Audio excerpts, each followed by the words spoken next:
Jigsaw puzzle on repeat. Speed is key, gotta move fast. Put those pieces in their perfect spots. Adrenaline rush, hearts pounding loud. Every second counts, we gotta wow the crowd. Fingers flying, hands on fire. We're the kings and queens of this puzzling empire. Puzzled hearts, we're in this together. Filling in the pieces, bringing joy forever.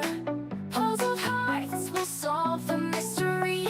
Piece by piece, our love for puzzles is real.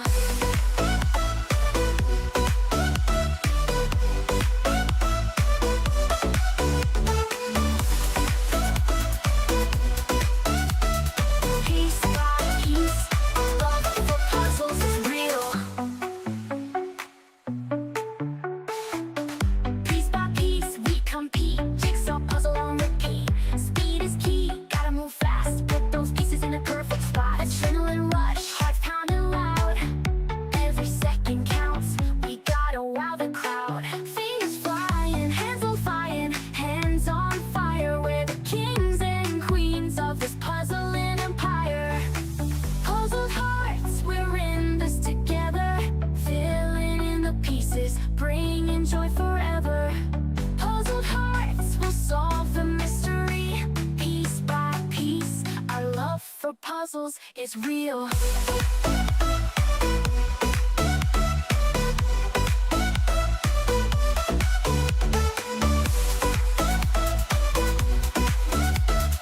Piece by piece, our love for puzzles is real. Piece by piece, we compete. Jigsaw puzzle on repeat. Speed is key, gotta move fast. Put those pieces in the perfect spots. Puzzled hearts, we're in this together. Filling in the piece by piece, our love for puzzles is real.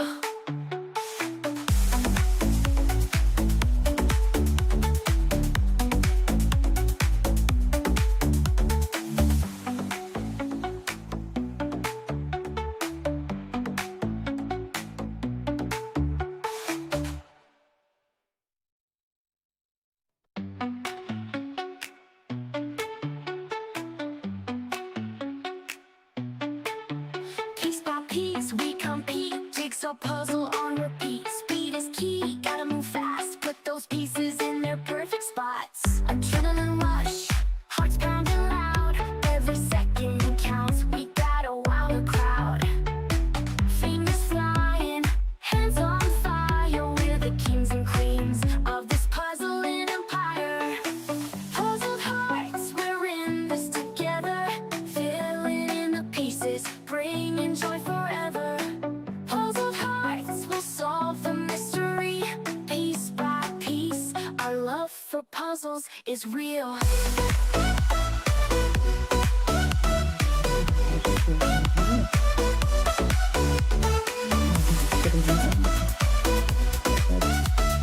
Piece by piece, our love for puzzles is real. Piece by piece, we compete. Jigsaw puzzle on repeat. Speed is key, gotta move fast. Put those pieces in a perfect spot. Adrenaline rush, hearts pounding loud. Every second counts, we gotta wow the crowd. Fingers flying, hands on fire, hands on fire. We're the kings and queens of this puzzling empire. Puzzled hearts, we're in this together. Filling in the pieces, bringing joy forever. Puzzled hearts will solve the mystery. Piece by piece, our love for puzzles is real.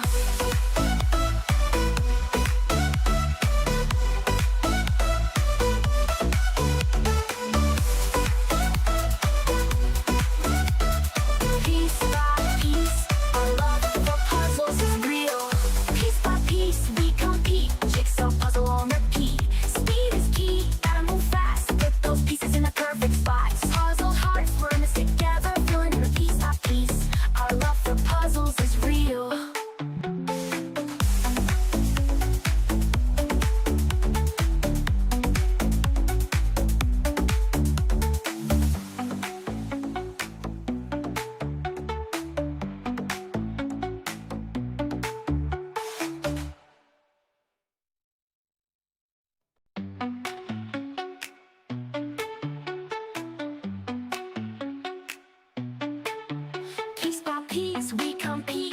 Jigsaw puzzle on repeat. Speed is key, gotta move fast. Put those pieces in their perfect spots. Adrenaline rush, hearts pounding loud. Every second counts, we gotta wow the crowd.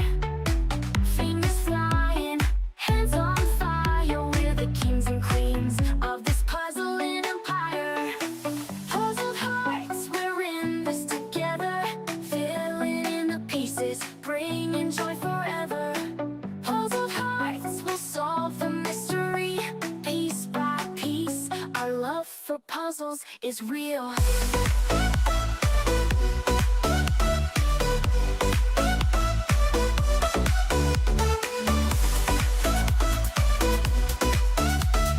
Piece by piece, our love for puzzles is real.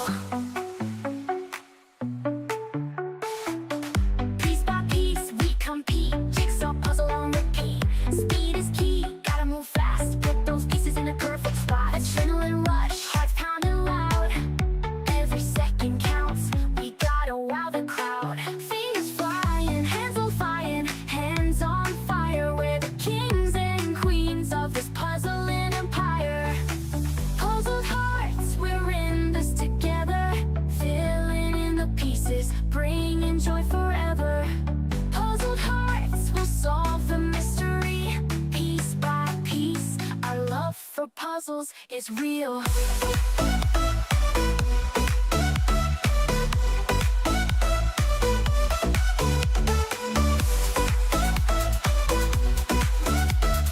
Piece by piece, our love for puzzles is real.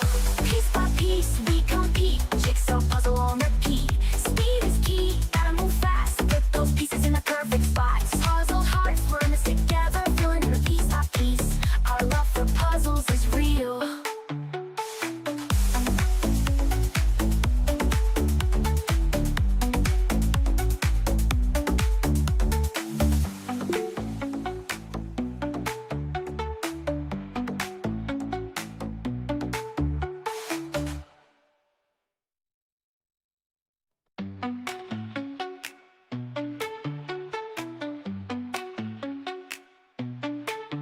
Piece by piece, we compete. Jigsaw puzzle on repeat. Speed is key, gotta move fast. Put those pieces in their perfect spots. Adrenaline rush, hearts pounding loud.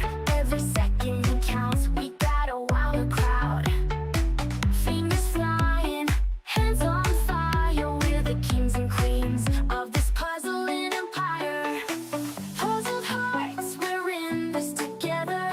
Filling in the pieces, bringing joy forever. Puzzled hearts will solve the mystery. Piece by piece, our love for puzzles is real.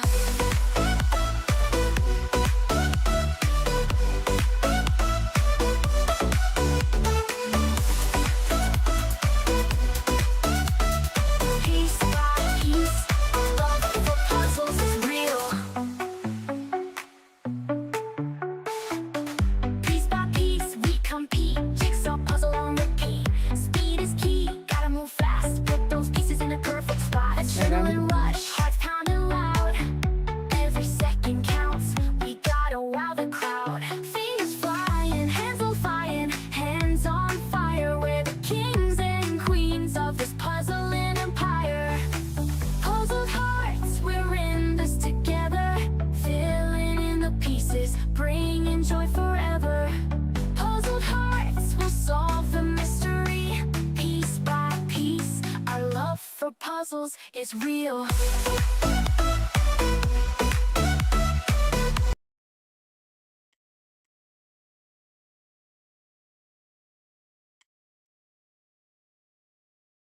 All right, good morning, everybody. Welcome to the competition. Great to see you all here. Can I get a wave from all the participants? Fantastic. Now, I know a lot of you are traveling. A lot of you were at the 10-hour competition yesterday, so we have some people connecting from hotel rooms and Airbnbs. Some people were in London, so a lot of unusual setups today, but we're very happy that you're still deciding to participate. All right, so we'll be starting in a few minutes, and yeah, Daniela, where are you? Good morning, Michelle. Good morning, everybody. Can you hear me well? Oh, yes, there you are. I'm going to put you on the screen.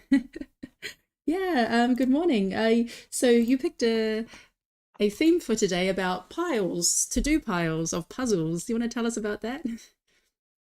Yes, a common thing I see on the puzzlegram is that people posting, this is my to-do list, or or comments like, yeah, I have this huge pile waiting for me, and I just bought 2 extra new puzzles and these kind of things. I think it's a common behavior of we puzzlers. We cannot get enough about puzzling and collecting.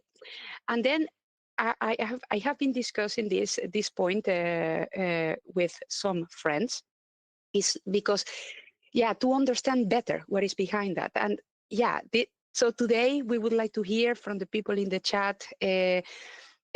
Why do you think we have a huge to-do pile, or or why do we save puzzles for certain occasions? What are our puzzle habits, let's say? So it will be interesting to hear what people think about that. Yeah, and you told me you have like a stack of puzzles that you save to do with your family, and then some you do for training. So yes, I have indeed puzzles for training that I repeat once and again. Or I save, let's say, for doing in pairs practicing, let's say, or team practicing. But in fact, I have beautiful puzzles that I love, that I know are gonna take long, that I reserve to do with my family and my friends.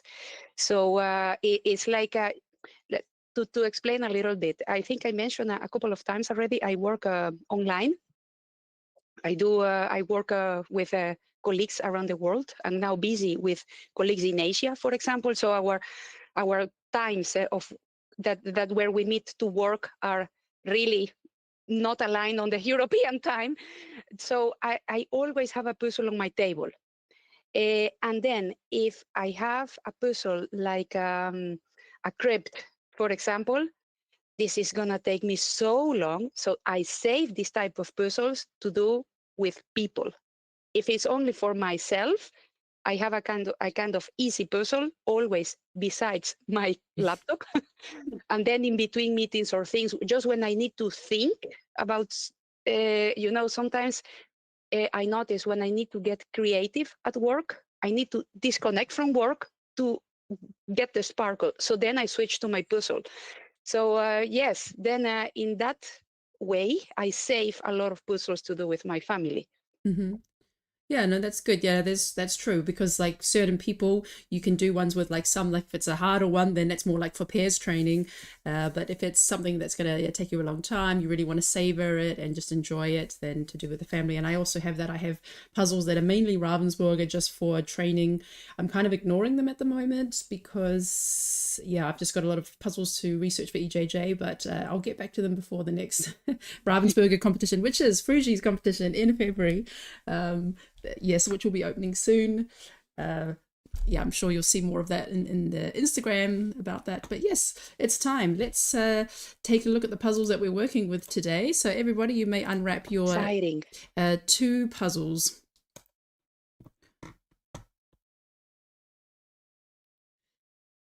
Michelle, Yes. I have a question. Do you want Yes. it in the chat, or? My partner is stranded at the other side of Brussels, Okay. hoping still to make it, but not sure when. Okay. We've Then, got some public transport industrial action today. What do you want me to do? then you just go ahead and start yourself, and they can just join in when they arrive, I guess. Or yeah. Okay, and if she says she's not going to make it at some point, do I have to drop out at that point? You just continue as you like. Yeah. Yeah, because this is a live competition, so it doesn't really work to do it as a flex. So we'll just do it for that for now. Okay, so were we supposed to open already? yes, open Okay. the puzzles and put both of them on the table. Okay, so I want you to talk to your pair and decide which one you think your pair should do. So you're only going to do one of them. So just talk for a minute amongst yourselves and keep both of them on the table. Only when I do the countdown, then you take away the one that you don't want and put it to the side, because I don't want everybody looking at the screens and thinking, well, everybody's doing those ones, but you should do that one too. I want you to decide for yourselves which one you will do. Yeah, hopefully Richard's pair arrives soon and they can continue. And I think by Frusi, we have a quadruple trouble. I see 2 pairs. Yes, that's Fruji, Steffi, Francie, and Caro. They're staying in an Airbnb. Yeah, hey everyone. So they're doing 2 pairs on the same camera. Nice. Okay. Good. So yes, have both puzzles on the table, and it looks like we'll be ready to go in a minute. So plastic should be off, stickers should be off. Just check that the lids can be removed easily. Okay. Then let's do a countdown in 5, 4, 3, 2, 1, go. Good luck, everybody. All right, so yeah, this is pairs 1,000 pieces. So let's take a look at what the puzzles are for today. And this is double trouble, which means pairs get 2 and they only choose 1. Both 1,000 pieces. So the first one we have today is called Coastal Calling from Gibson's. And we have this lovely collage image, a lot of beach scenes, a lot of birds and seashells, flowers, and the like, with a very kind of similar color palette. Quite busy and yeah, quite pleasant colors, a lot going on there. And then the second puzzle is from Haya or Hey, and it's called Steven Spielberg Films. And yeah, Okay. yeah, just a variety of films like E.T. and Jurassic Park and various different scenes, but kind of set into a landscape. So, but you can look at the background colors to differentiate the different landscapes. And this one here, you have the borders dividing up the image. So yeah, if you're watching in the chat, let us know which one you think would be faster or which one you would choose given the option. Yeah, what do you think of the puzzles, Daniela? I think I would tend to select the one from Gibson's. You know that you have the little, let's say, squares. Mm-hmm. But considering that this is pairs, then I will go for the other one, because the other one you have the greenery and the other sections that are more clear to split. I'm curious on what our players here today are choosing. Yes. Yeah, we're going to start at the top of the alphabet today. We have Aaron and Sophie from the UK, Agnes and Josephine from Sweden, Alice and Sophia from Sweden, and Anna-Marie and Alan from Norway. So on the screen right now, we have 4 pairs doing the Steven Spielberg film. Yeah, and I think in terms of pairs, this one is perhaps easier to divide. I didn't do them as pairs, I only did them solo. So I know my times for that. But yeah, with pairs, you have that added element of sorting and Yes. who does what. Yeah, so yeah, still at the flipping stage. This is 1,000 pieces, so the flipping, of course, takes a lot longer. But yeah, great to see so many people with us today. I realized yesterday that there's so many people at Ashheim yesterday at the 10-hour marathon. And so I didn't expect any Germans to turn up today. I thought, oh, they must all be there. They must all be so busy. But we actually have several pairs participating from their accommodation in Ashheim. So I appreciate their commitment that after a 10-hour marathon, they still want to do a pairs 1,000 competition. And actually, it's good. They can do pairs with perhaps someone that doesn't live close to them typically. Yeah, everybody loves puzzling. Everybody loves AJJ. So Yeah, so here, so Nadia says in the comments, both puzzles are beautiful. And I think the Heya puzzle will be easier to divide between 2 people because of the distinct colors. Yeah, so you have, if we look at the image again, you've got green area like a jungle with a Jurassic Park. You've got a desert area, I think is it Indiana Jones, kind of like in the tombs. We've got a water section with a pirate ship and a sandy beach area. Yes, nice little landscapes separating there. On screen right now we have Anna Maria, and I'm not to double check here because sometimes the list is under the other person's name, so I've got to check. Anna Marie and Alan. Why don't I put them back on again? Oh, sorry, they're still there. It's the Norwegians. Yes, from puzzling. Yes, exactly. They have a YouTube channel. Okay, so actually we have Anna Karin, and she's with Teresa from Sweden. Then we have Aurelia and Dominic. I think they're from Germany. Yes, they're from Germany. Then we have Agelin and Franco from Argentina, joining us from the UK. No, from Ireland, actually. And we have Beth and Gemma from the UK. So in this shot here, we see Anna Karin and Teresa, Aurelia and Dominic are both doing the Steven Spielberg film. I don't see the box in Agelin's, but I think based on the colors, I think that would also be the Steven Spielberg film. And Beth and Gemma, they have the Coastal Calling. Oh yes, so that's a good point. Coastal Calling. If you do a Coastal Calling, there is a poster in there. Actually, there's 2 posters, so you can each have your own image. That's quite handy. Yeah, that's very handy. Yeah, I think for an individual it doesn't make much sense because you can just use the box, but for pairs or for teams, then yeah, you can see that Beth and Gemma, they both have their own image that they can refer to, which is, yeah, really helpful in that situation. So yeah, it looks like at this point a bit more towards Steven Spielberg, but yeah, let's keep on going. Yeah, I have to say I enjoyed both puzzles a lot. I got a faster time on the Coastal Calling one, but I do tend to do better at busy images. But what we found out at the World Championship is that busy puzzles are really hard to divide and to sort. Indeed. Yeah, we did really great. Our team did really great with the landscape image. But there was, I mean, I was doing the sorting for the busy puzzle and I was like, I just don't know what to pick out. I'm like there's just every piece had a bit of something on it. However, I could imagine that Coastal Calling would be still good for easy sorting because you have the you do have some bigger elements like flowers or waves, or there's some autumn leaves that stick out really well, some pink ones. So you can start with the biggest elements and then kind of work down towards the details, kind of get that main structure in place with the borders and the biggest elements, and then fill in the details afterwards. So on screen now we have Bibi and Leah from Denmark, Caroline and Patricia from Germany, Cataline and Denise from the Netherlands, and Catherine, and looks like, is it Janine?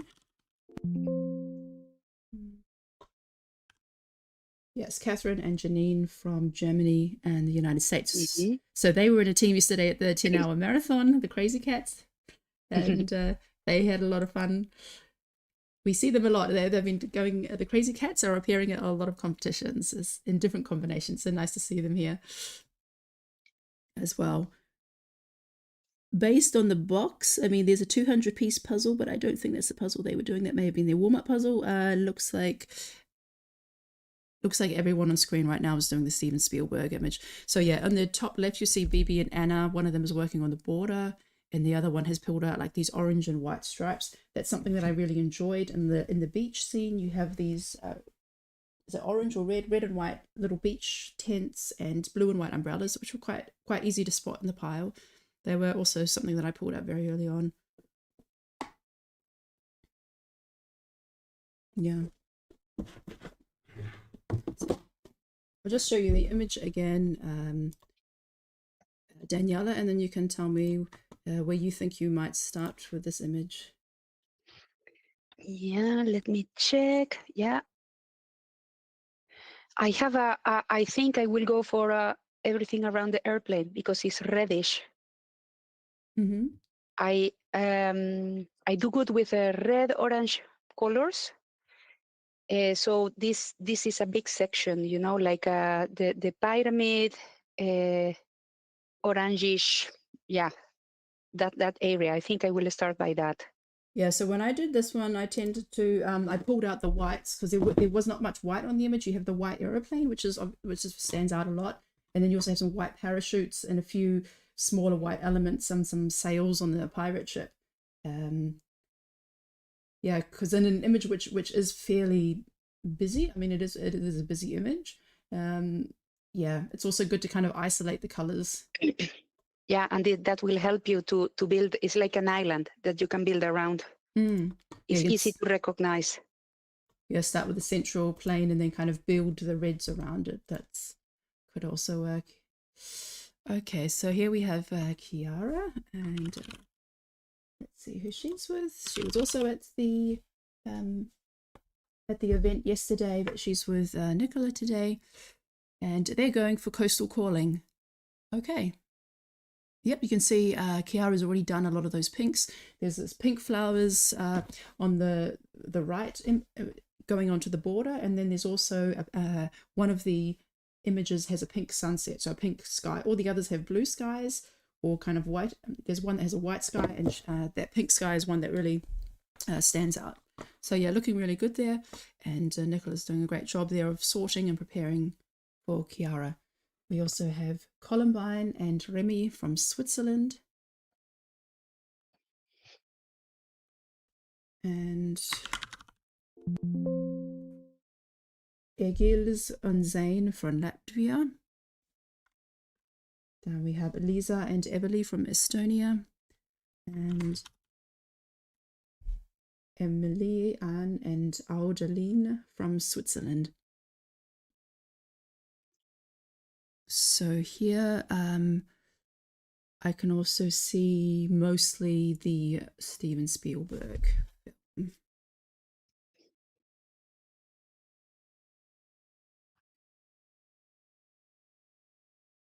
In the app, I see we have today 71 pairs registered. Yes, there might be a couple of people who registered twice by accident, but yeah, about 70 pairs today. I really like the app, Michelle. And then it's super cool to see where people is coming from. And then you see the combinations, you know, if you have international pairs, it's very cool. Yeah, so what Daniela is referring to is that we have an admin view of the timer website. So at the moment, the individuals, they will just see that the time is running up and they can see who the other participants are, but other people, the viewers don't have access to that. So at the moment we have the admin view, so we can see everyone who's participating and see all their times as they come in. It's hoped that in the future that we could have that available for everyone to have a look. So basically the live results, that people could see that, but that would have to come with the next update, and we're not ready for that yet. No. I mentioned more because I still remember the first time I helped you as digital assistant, and we needed to be jumping to check the forms in Excel. So now it's super handy. So thank you. Yeah, that's very good. Yeah, I just want to mention, so Snarfba in the chat says, Sunday drama. I've got 3 kids sacrificing their screen time, hoping to get a glimpse of and cheer for mummy Aline playing with Rosaline, but I think their camera view is hidden in the others. So I'm doing it in alphabetical order. So we're at the E's now. It depends if they're not registered under E. No, they're not. It must be under R. Okay, I'm going to jump to Aline and Rosaline so that the kids can catch a sight of mum. But yeah, here looking really good. Kiara's doing fantastic on the pinks, and we see others assembling the borders and using some trays to do some sorting. But yeah, let's check in on Aline and Ros for the kids. There we go. Yeah, they've chosen the Steven Spielberg film. One of them is, what's that? Blues, perhaps, sorting out certain sections, sorting out different colors onto the trays, and the other one has got the border. So looking really good there. Rosaline and Aline. Aline, you can give a wave to the camera to your kids. Okay, can't hear us. All right, back to the alphabet. We're up to the still on the E's. Yeah, so we also asked the participants what they thought about the topic of having different piles, to-do stacks, however you call it. And yeah, they also gave us some answers, so we'll read them out as we go along as well. So on screen right now, we have Emma, and she's with Mark from United Kingdom. Then we have Freya and Tyra from Sweden, Gavin and Anna from the United Kingdom, Gintaras and Rolandas from Lithuania. Nice wave to the camera there. Then we have Graham and Jody from the UK, and Hannah. Where is she? Hannah and Eva from Czech Republic.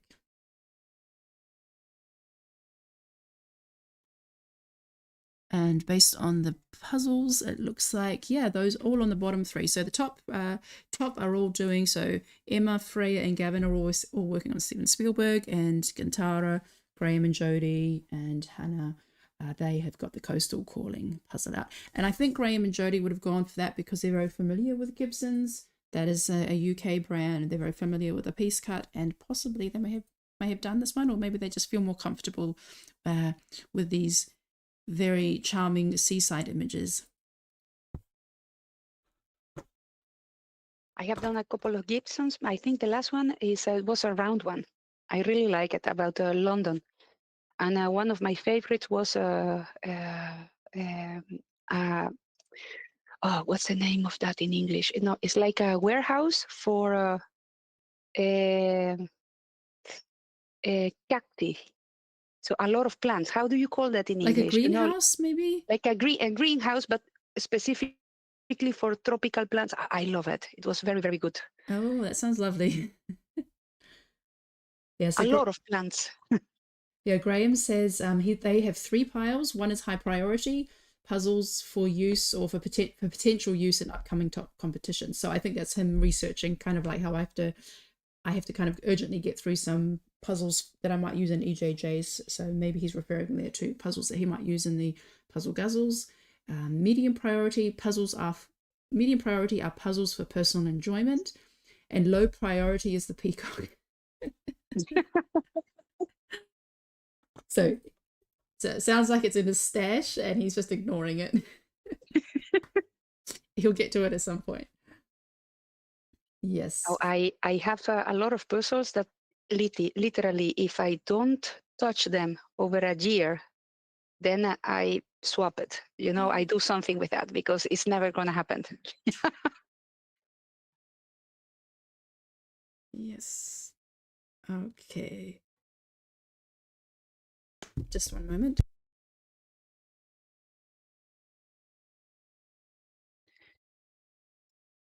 Okay, let's yeah, keep on moving. But yeah, some great progress there. Yeah, Graham and Jody, they've got those pinks pulled out. Yeah, so also starting with that pink's background, the pink sky, and a yellow. What's the yellow on the image? Oh yeah, there's one really big yellow flower that's that stands out, and there's the pink sky. But yeah, still a lot of borders at this stage, and yeah, we can see Freya is doing a great job there on the pirate ship. Yeah, so it's a purple pirate ship with some, yeah, the water is very distinct because it has these blue waves through it. And actually there's not that much blue on the image, so actually blue is also kind of a good place to start, and blue is always near the edges.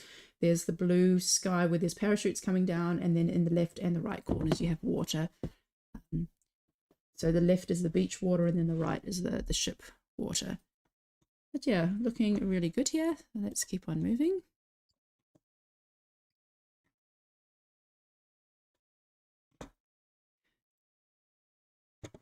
And yeah, it looks like there are some others cheering for Rosaline and Eileen. Lito, that's second. So nice to have the family joining in and cheering everyone on. So yeah, so let us know who you're watching, who you're hoping to catch a sight of, and we'll get to them soon. We're now up to H and heading into the names starting with I's and J's as well. So here, oh, we have some people doing a puzzle on the floor. Helen and Breen from United Kingdom. Okay, so looks like they're very flexible. I couldn't do that. My knees would be numb, my legs would be numb in no time. But yeah, if that's good for you. I know a lot of people who do large puzzles tend to do them on the floor. Like Kiara often shows that she does her large puzzles on the floor. So maybe they do a lot of large puzzles and it's a very comfortable position for them. Or maybe the table is just occupied today. We also have Helena and Lori from Estonia, and Ilona and Carola from Germany, Inka and Nora from Finland, Jay Katarina and Simona from Germany, and Jacqueline and Julia from Germany as well. Do you ever do puzzles on the floor, Daniela? Yes, but I have a problem. My cat doesn't like that I give more attention to the puzzles than to him. So when I indeed the large puzzles, I look for a big cardboard that I can let's say double one that I can use to cover the puzzle while I am not puzzling. Because if I leave it, let's say, exposed to the cat, nope, it's gonna be drama. So those are the only ones I do, the really big ones. I don't do really big puzzles often, but then that's a way I can manage. No, that's a good point. If you're going to do them on the floor, and if you do have a pet, to have a cover, to use a large piece of cardboard to cover the image when you're not using it.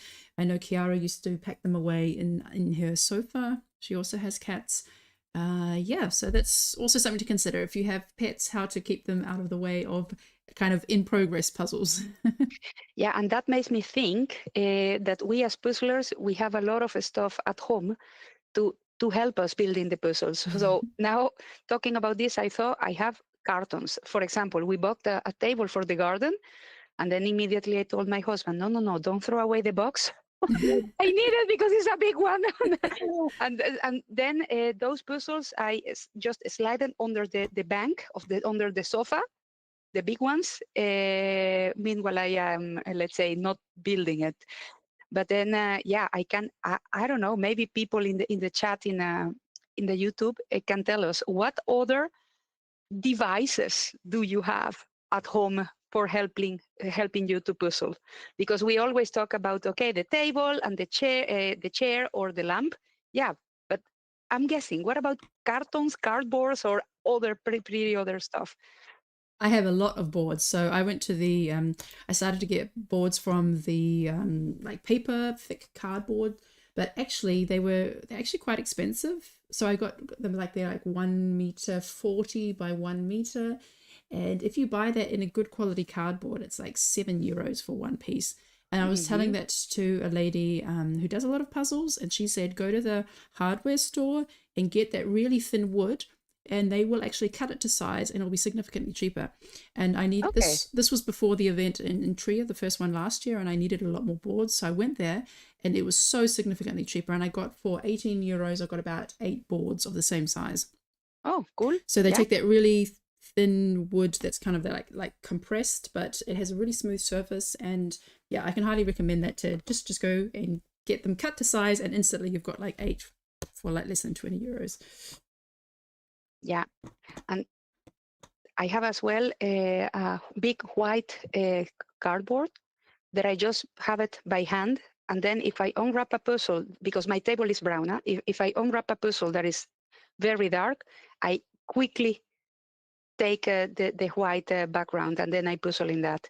So I have it always by hand, because I learned that in some competitions last year, and that really helps me to have the contrast.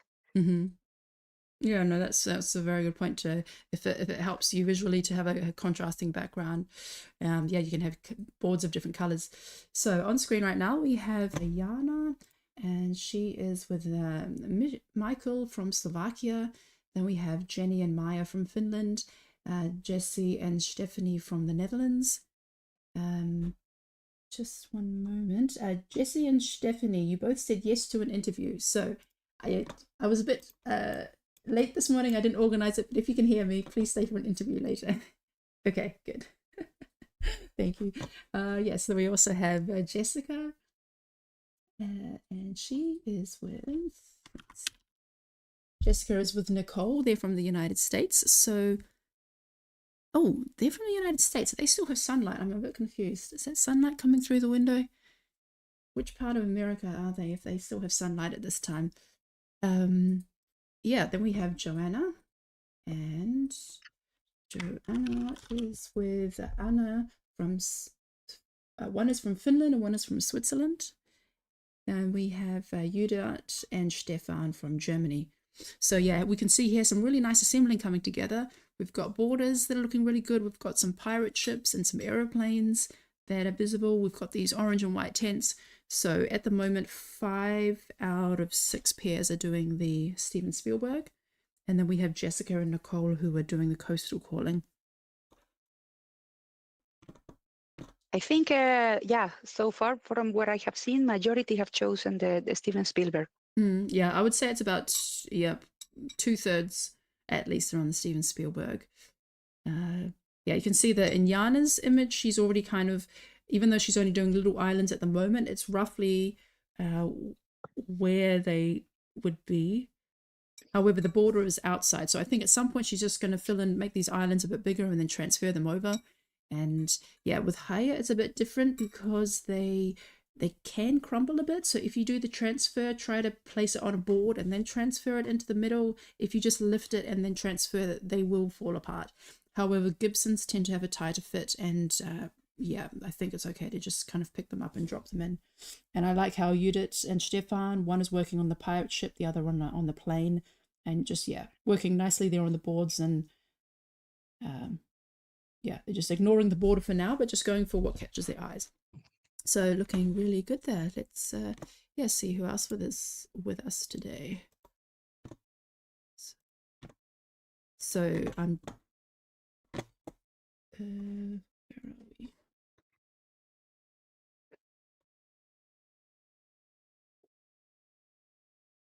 Have you done a higher image, Daniela? Yes. I think it's hedgehog. The hedgehog? Pardon my English. Yes. And the one that is blue, it was from 1,000 pieces from Tara McPherson. She has 2 puzzles by Haya. There are, let's say, two different women. One is red and the other one is blue. I have done the blue one. It's beautiful. It's one of the most beautiful but very tricky puzzle to build. And as you said, the pieces, they don't fully stick together. So it was quite difficult to move a little bit. So, but then, yeah, I was not building that in speed. I was building it in slow mode. So then I started to build where the image needed to be placed, and that was it. Yeah, I just realized I skipped F. Somehow I went from Freya to Gavin, but I missed Fruzy, Steffi, Francie, and Cara, so I've put them back up on the screen. Hey! So we have the 4 of them puzzling at the same table. They're both doing the Steven Spielberg film, so yeah, gotta be careful there. We need one of those Zacco table dividers to ensure that nothing splits up, nothing goes onto the other people's side and gets mixed in. Looks like Steffi is working on the aeroplane. Yeah, finished that one. Pirate ship is done. And yeah, can't see Caro and Francie's progress at this stage. But looks like they've also got the border done. Okay, so when Francie and Caro get close to finishing, yeah, we'll have to, maybe you'll have to run over and pick up the camera and then show us, because we can't really see. That's a bit flat at this angle. Yeah, okay, no worries. So also on screen we have Karen. At the moment we can't see much because Karen is blocking the camera, but Karen and Sophia from Sweden. Oh, thank you. Oh yeah, good job. We got the border and the pirate ship done. Okay, and some purples, a lot of purples. What else is there? There's a purple gate. There's also like a reddish purple truck that might be done. All right. Oh, and Cornelia and Sandra from Lithuania. They've got a really well sorted table there. You can see all the piles separated by colors. And one of them is working on the aeroplane with the reddish background. The other one is in the greens. Then we have Laura G and Ria from Finland. They're also working on Steven Spielberg, and yeah, got the border done and some of the smaller elements like the yellow aeroplane. And the other one is working, looks like they've pulled out all the whites and is starting to assemble the aeroplane, the white aeroplane. And then we have Laureen and Marion from France, also with Steven Spielberg, and Lisa Marie and Medina from Germany, also with Steven Spielberg. And yeah, looking really good there. Nice frame. Got the yellow aeroplane and working on possibly the white aeroplane is done as well.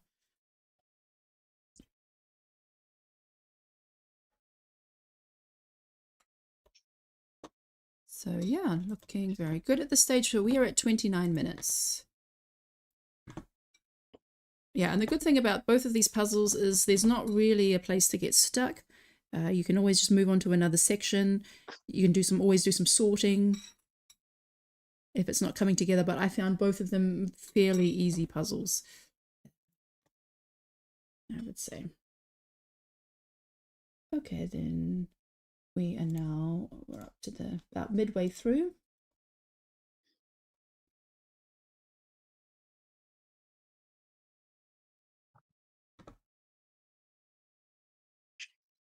Okay, so here we have Lynn and Ellen from Belgium, Maya and Vanya from Slovenia, Margriet and Astrid from Norway, Marina and Maria TB from Sweden, Marketa and Martin from Czech Republic, and Mia and Taru from Finland.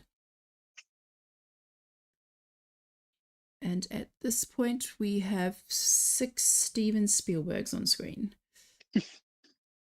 Yeah, and Marketa and Martin are doing really fantastic there.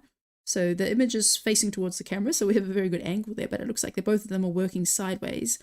Yeah, we've got the border done, and there's got a really big section of the pirate ship, the aeroplane, and the aeroplane is also connected to the reddish background, so pretty much the reddish section is done. Got the beach and the little boathouse on the left-hand side. So, and a lot of good elements are done there. Also, these white parachutes coming down from the sky. So perhaps the most progress that we've seen at this point, but we're only halfway through. And Maria and Marina are also doing really well there, building off the borders and then having some floating elements. So looking really good at this stage at half an hour.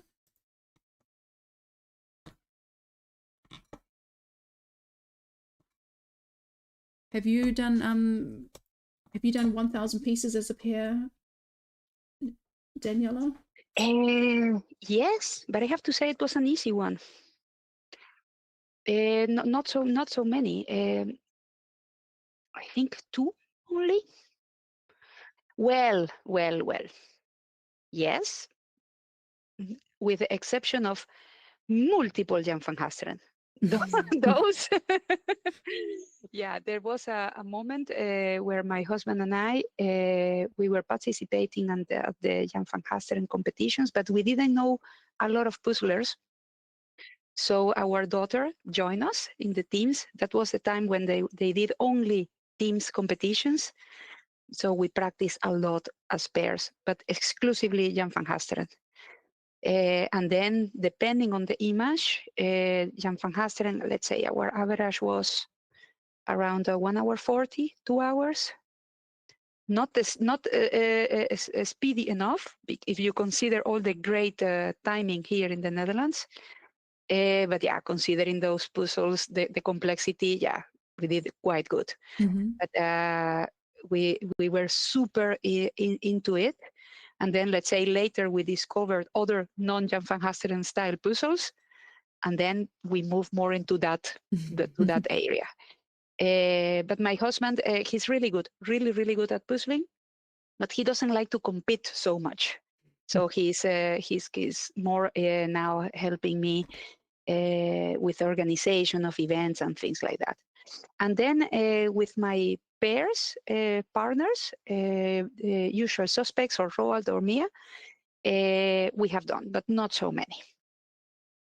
Yeah, I don't think I've done that many 1,000 pieces as pairs. I mean, the good thing about doing 1,000 pieces is that it lasts longer, because when you do a 500 pieces, like if it's a fast puzzle, you can be, okay, the super fast people will be done in 20 minutes, but like, it's like you're just an average or above average pair and it's a fast puzzle, it's over in 30 to 40 minutes and it's like, oh, it's done. So it is kind of satisfying just being able to extend that time period that you're puzzling together, especially if you have to travel to visit that person.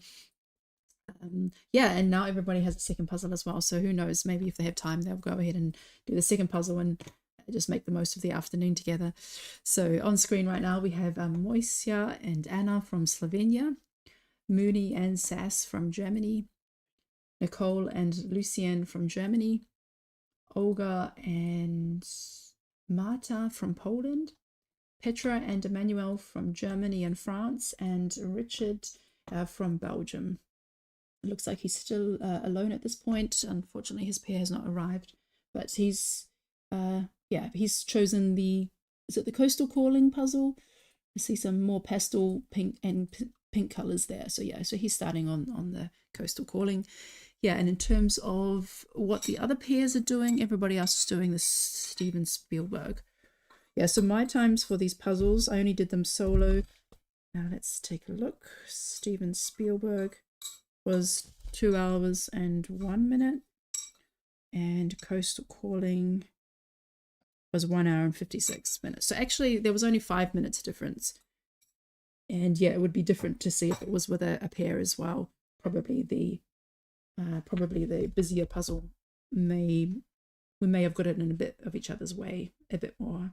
It depends. If they were good at busy puzzles, then we probably would have flown through it. Yeah. So it's always something to consider, you know, not only the image, but also your skills as a pair. If you're both good at like larger sections of color, then definitely the Steven Spielberg film is good. If you're both really good at busy puzzles, then choosing the Coastal Calling might be the way to go. Okay, so let's keep on moving. But yeah, 36 minutes. So everyone's here at a good pace.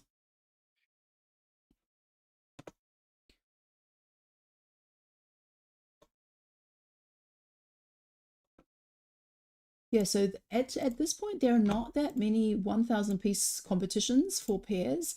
We know at the Worlds that they do it for the final, but not in the preliminary round or the semi-final. So it is a bit interesting. So in the interview podcast Peace Talks with Victor, he said that it kind of doesn't make sense to do a 1,000 piece puzzle as the final. He said it would make more sense to do 2 500-piece puzzles like straight after each other, just because it's a completely different approach. Exactly. On the other hand, I know that pairs like Kati and Kiara, they really excel at the 1,000 piece puzzles, and they really know that that's their game, that they're going to do really well in the 1,000s. So yeah, it'll be interesting to see if we ever see 2 500s in a final for pairs, or if it's going to continue that they do a 1,000 piece puzzle. And maybe we'll see, maybe more, or maybe they'll move it to that we have a preliminary round with a 1,000 piece puzzle. Who knows? Yeah, and I see one point is the pairs at the finals are getting so good, so good, that if you do 500 pieces, show is over after 25 minutes, you know. And people that who are watching the finals competitions at Worlds, they like to see more. Of course, they like to see people breaking records, but otherwise it's too short. Yeah, and I think also because the level is so fast, it will be really close together. If you have a 500-piece puzzle, it's too short, you know, and then maybe the difference is like 2 seconds or 5 seconds. Whereas if you do 1,000 pieces, regardless of it's a 1,000-piece puzzle or 2 500s, there would be a bit more, hopefully a bit more difference and a bit more, distinctive or more significant placement. Yes. Because it's always hard if like somebody misses out by 3 seconds, and that they always say, you know, it could just be how the pieces fall out of the bag that you have, you know, more pieces to turn over than the other pair, who knows, or maybe they got more freebies in the box. But yeah, if you have a longer session and more pieces, then you can more accurately and more fairly compare the different competitors. All right, so on screen right now we have Rihards and Yeva from Latvia, Ria and Laura from Finland. Okay, I think we've already seen them. I think they've got 2 cameras set up, possibly, or was there another? Or maybe the Laura we saw before was Laura and Fiona from the UK, and this one is Ria and Laura from Finland. Then we have Romina and Lilith from Switzerland, Rosaline and Evelyn, they're from Belgium, Ruud and Fenna from Belgium, and Sandra and Danielle, and they're from Switzerland.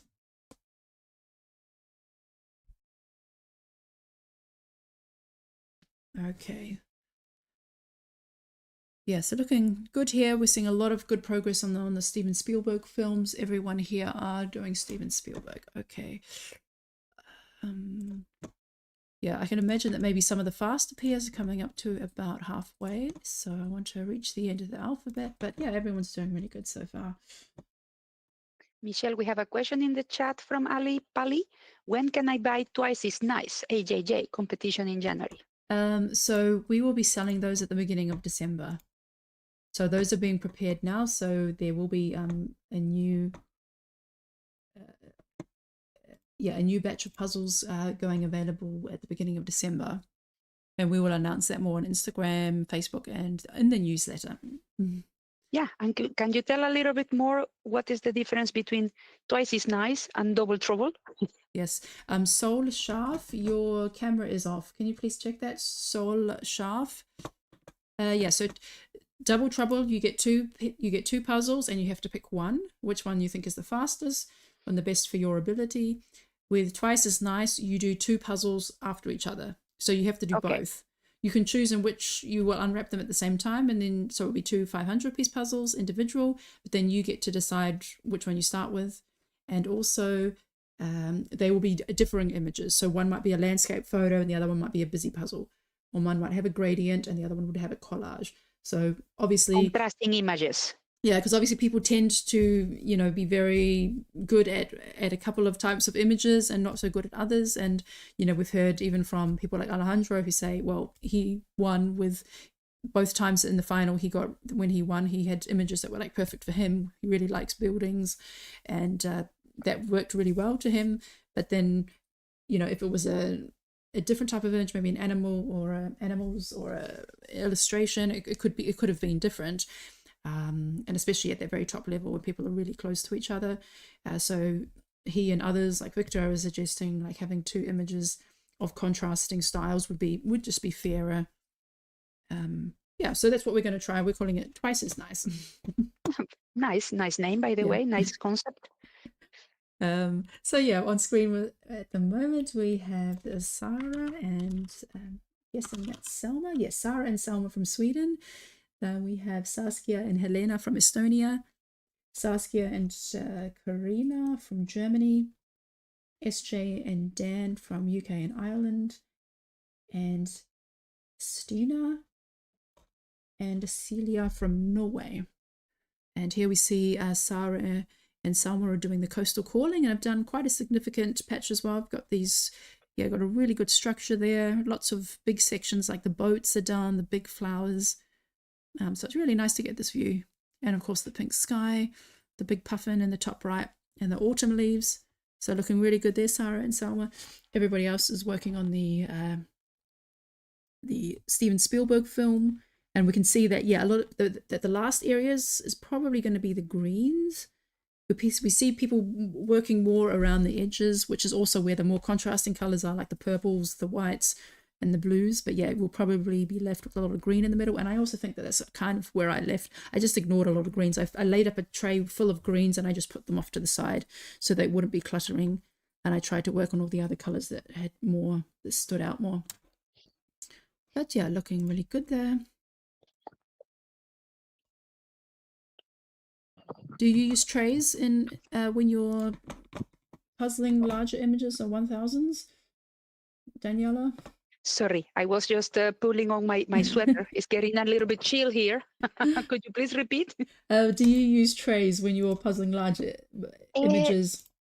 Well, I recently started to use them, and in the puzzle relay, honestly, like 2 weeks ago, because I didn't have the need to do it. I think I have a lot of big tables, etc. But with the puzzle relay, it was very necessary, not only because the table was a little bit small, but as well because we discovered working on this that it was quite handy. I built the sections that I was busy with in the tray, and then when my partner switched, he just moved the trays aside and he kept building in the table itself. So we were not disrupting each other. So it was very easy to split who was doing what in pairs.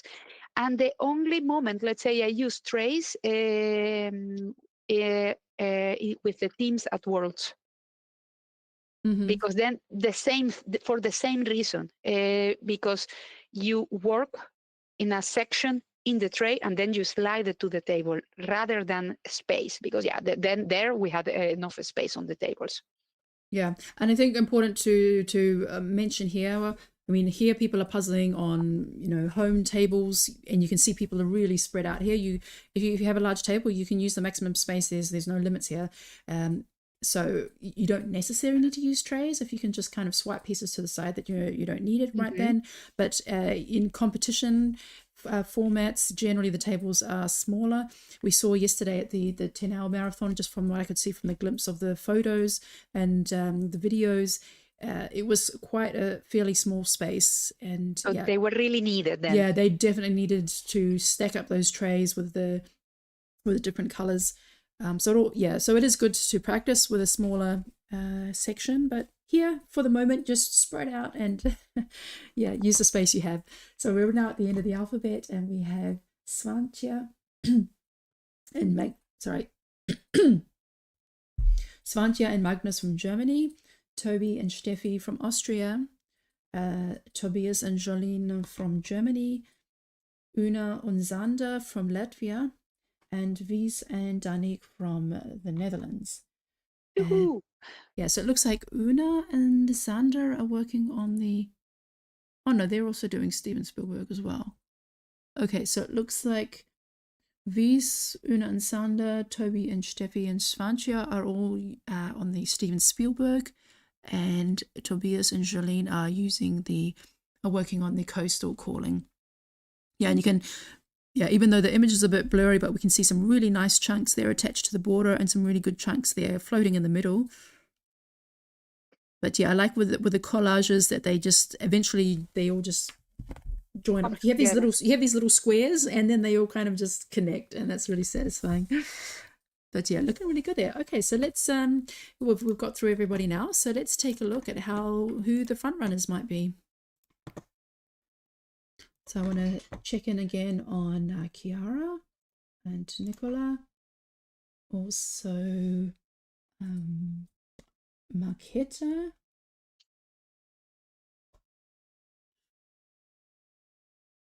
Yes, so here at this point it looks like both Chiara and Marketa are more than halfway done.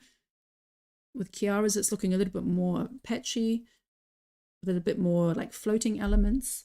Whereas Marketa is, built from the outside, kind of working in towards the middle. So there is a big hole in the center of the image, which is the green section. You can see all the pieces that are left are pretty much greens.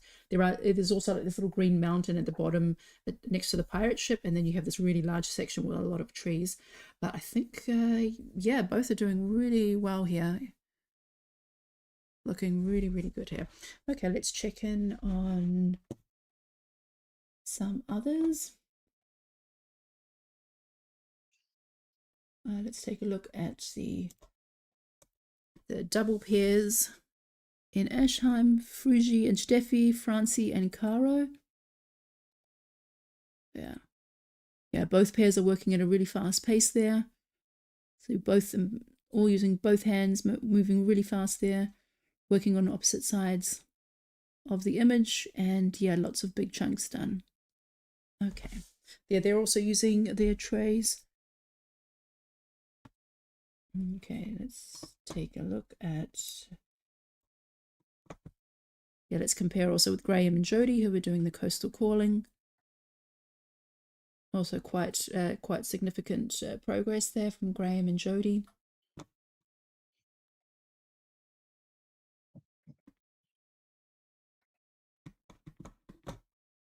Yeah, so I'm just gonna bounce around a bit. Yeah, so it looks like it's going to be some minutes, but yeah, maybe 10 to 15 minutes before we have the first finish. But so I'll just bounce around a bit and just check out how different pairs are going along. And we're at 49 minutes. So who knows, maybe we could have a finish before the hour, but looks like it would take a little bit longer. So also on screen we have Inka and her pair, Inka and Nora. Then we also have Jenny and Maya. Okay, let's check out some others.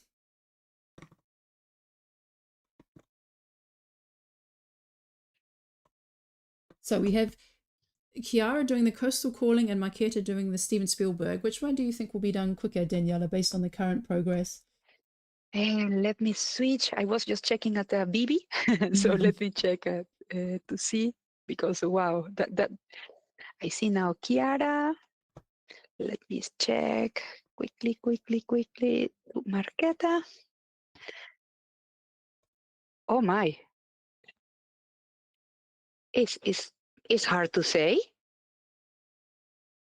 because yeah, in Marketa they are missing the greenery. That's it. Yeah, maybe Marketa. And I see the pile of Chiara. And the let's say what is left is like the feelings of the pieces that are feeling everywhere. You know what I mean? Yeah, so the pile that Chiara has, it's this darker green, which is the internal borders, and Yes. they all have a little bit of like blue on them, so they could kind of yeah, fit in anywhere. So then it's important to basically fill in all the other details, any birds, find on the image where do they belong, flowers and plants, anything that stands out, and then only have like the pure blue and green pieces left, and then find them where they go. Whereas with the green section that Marketa is working on, there's a lot of, I don't know, there are repeating elements though. I remember that there's like a lot of palm trees, there's a lot of hills, and some of the like palm trees are kind of repeated in different places. But there is, you can also do it based on site. So if you do check the box, you can kind of, okay, maybe it goes here or maybe it goes there, but so there are a couple of repeating elements, but I can imagine that maybe the greens will be done quicker at this stage. But yeah, this stage they're both looking really good. I'll just put some other pairs on the screen. So we also have Jessie and Steffi, Catherine and Janine, and Aaron and Sophie. So yeah, a lot of people are approaching about 50% done. So you're looking really good there.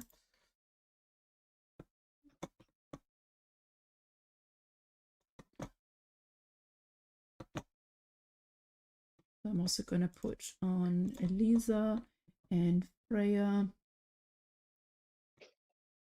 and Iona. Yeah, so I can imagine many people will leave the greens till last. And that's what we tend to see in the piles that are left behind. Mm-hmm. Yeah, so Freya, they have a lot of elements, but some of them are outside of the image. But they have a round table. I wonder if it fits. Maybe their table is too short from the side. Well, they do have a bit of a space issue there. They are traveling at the moment, so they probably don't have the regular items that they need, like trays. Freya did mention that they might be just pulling pieces out of the box. Yeah, so they're just making do with what they have. And yeah, a round table is tricky, especially like it looks like it. Maybe it's just the right length, but for now they're just leaving the kind of the big UFO, like, yeah, it looks like a big UFO coming out of the sky, just not attached at the moment. Yeah, they do have a bit of space issues there, but That's also part of the fun of puzzling while you're traveling and just making do with it, whatever table you get. And then Alona and Carola also have some really nice chunks there, working on the Heya puzzle.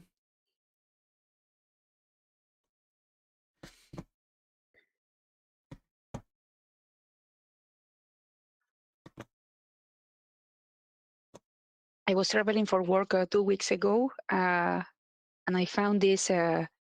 We finished earlier, and then I went to Belgium, and I asked my colleagues, okay, do you know a place where I can see puzzles? Oh, they directed me to this store, Michelle. Squares of square meters full of all different type of toys. But then I found this, the puzzle section. They had from Clementoni, a series, Ever After, is for the princesses, but I couldn't believe those were puzzles. The boxes look like books, really. So I was, at first instance, I was doubting, is it a book or what? No, it's puzzles. Okay, and then I took it to the place I was staying, and it was this tiny round table. But I managed. It was really challenging. I mean, for all the pieces here and there, and I needed to use the boxes, and everything became a tray. But I managed. Yeah, when you are traveling is quite a thing. But I'm very happy I went to that shop. I felt really like a kid. Yeah, there are some really beautiful puzzles that actually the box looks like a book, and they're kind of like either fairy tales or enchanted type stories, and they are a bit of a collector's item because they just look so lovely in the bookshelf. And yeah, when you're traveling, you just have to make do. Once I was at a hotel, and the table in my room was like the shape of a jelly bean. Like there was not a square edge on there at all. It was just bendy and just like curved at both ends, and I could barely fit a 500-piece puzzle like diagonal on it.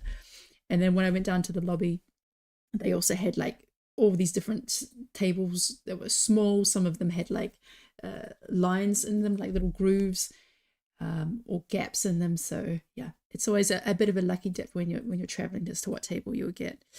But yeah, on screen right now I've also got Maria and Marina, Olga and Marta, and Sandra and Daniel. Got a really nice view there of Sandra and Daniel from over their head, and yeah, you can see they've got the pyramid done, and yeah, the big UFO done at the top. Yeah, this big purple thing that you can just see floating in the middle, that's the gates to Jurassic Park. And then there are like a few cars in front of it, and there's some dinosaurs in there, but the dinosaurs are also green. So you've got like a T-Rex, a Brontosaurus, and maybe some raptors. They're all green, and they're on the green background as well. Okay, but yeah, at this stage, Marketa and Martin, they're looking really good. Let's have a closer look at them. I mean, look at that. They've only got one board left with pieces, probably about 30 to 40 pieces left at this stage. But the pile is significantly less than Chiara and Nicola. However, saying that, there is a big gap between these two pairs and the rest that we can see at this stage. We don't see anybody else kind of too close to them. I just saw that Moisia and Anna. Yeah, Moisia and Anna from Slovenia look to be over halfway. And yeah, I'm just still not sure about the two pairs in Aschheim, just based on the angle of the camera. But it looks like they're having fun, and I'm sure they're having great table talk. Since I've puzzled with 3 out of 4 of them, I can kind of imagine what's being chatted about. But yeah, looking really good at this stage. Yeah, we can see, even though we can't see the actual bits that are being puzzled, we can see some larger chunks and bigger sections attached. It looks like possibly Francie and Caro at the back might be slightly ahead. Okay. Yeah, I'm going to keep them on screen. But yeah, Anna and Moisia are also doing really well. So yeah, definitely over halfway. But it looks like Marketa and Martin. Last 20 pieces. Yeah, and actually it was supposed to be Marquetta and Teresa today, but Teresa wrote to me during the week that unfortunately she probably wouldn't be able to make it.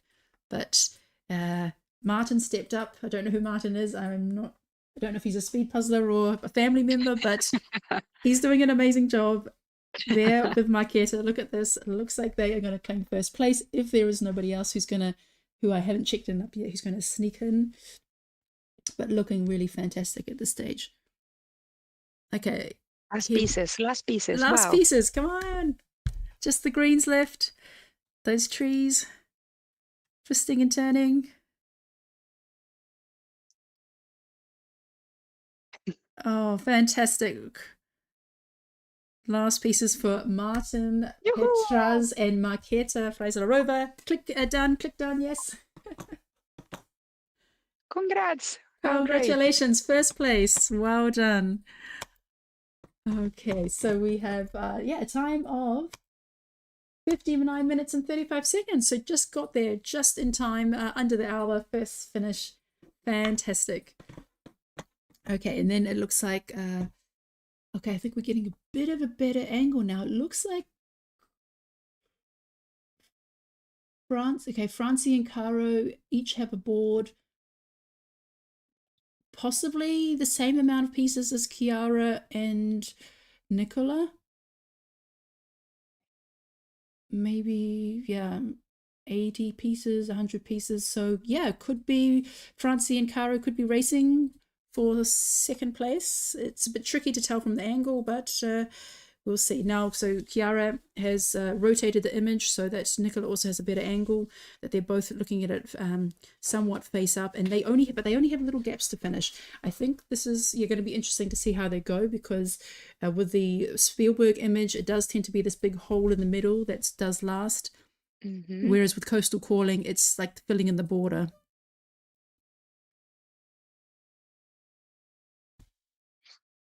Michelle, and I was talking about these puzzles I found in Belgium. I like them so much that became part of my collection. And what I mean is like sometimes talking about the piles or the groups of puzzles you have.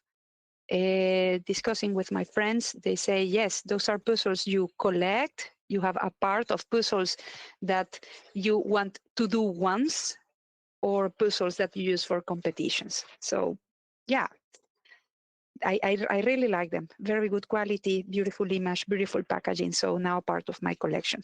Do you know which brand that is? Clementoni. Oh, Clementoni. Okay. Yeah. Yeah, I haven't done many Clementonis recently. So I've just put a few more on the screen that we can see how people are going. We have Wies and Danique also over halfway. Columbine and her pair.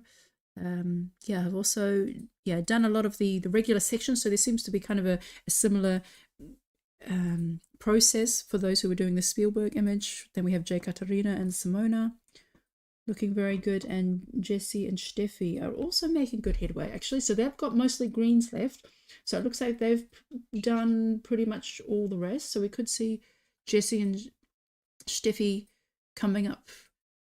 Definitely in the top 10 at this stage, possibly top 6. But yeah, I think at this point it's going to be a race between Chiara and Nicola and Francie and Caro. Jesse is part of a speed puzzle in the Netherlands, Michelle, and he was one of the main organizers of the puzzle relay.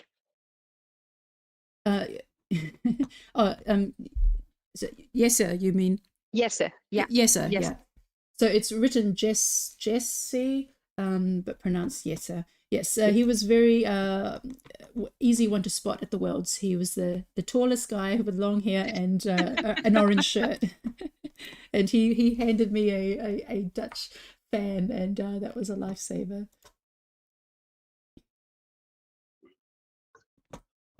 Okay. So yeah, it looks like it might be a few minutes before the finish. Still somewhat pieces to go. So now we're catching a sight of Svantia. and her pair. We also have Stina and her pair. Yeah, so definitely very heavy in the Steven Spielberg images. Yeah, I thought both of them would be good for pairs. Oh, and Saskia. Saskia has wow, only like 20 pieces of green left, so maybe Saskia is going to be the next one to finish. That is Saskia Roos, and she is with Karina. They've only got the greens left, so maybe they're going to take second place.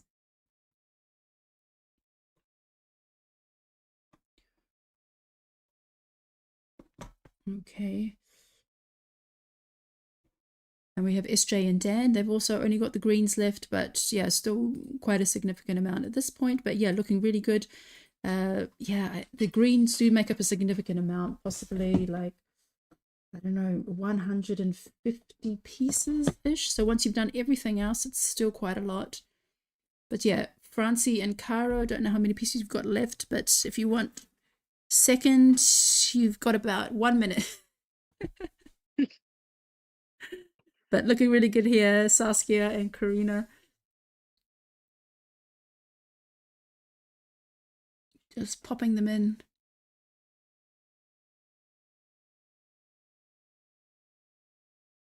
And yeah, Kiara's pile is also diminishing quickly.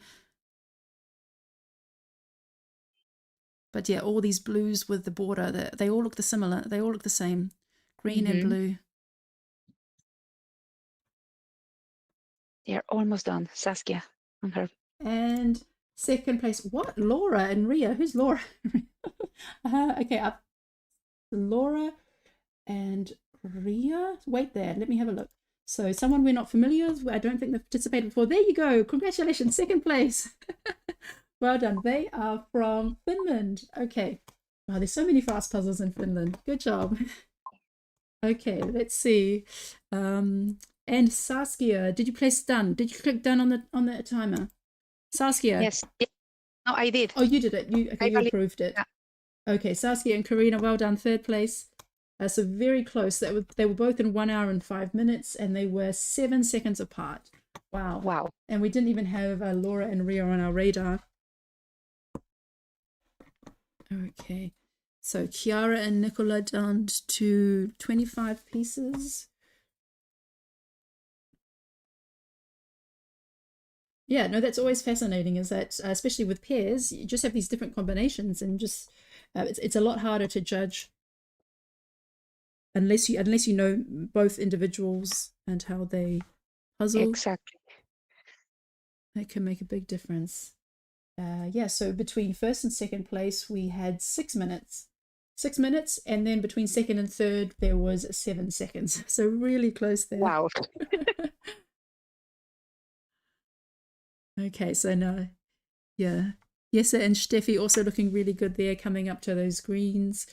SJ and Dan also on the same patches. And Moistia and Anna also attacking those greens. But looks like that's also where Frugi and Steffi are as well. Okay, but it's Chiara and Nicola who take fourth place. Fantastic. 1 hour and 7 minutes.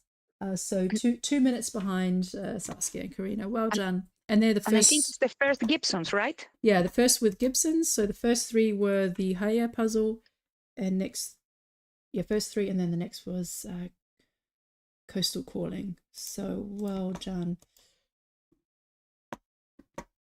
Okay, let's check something.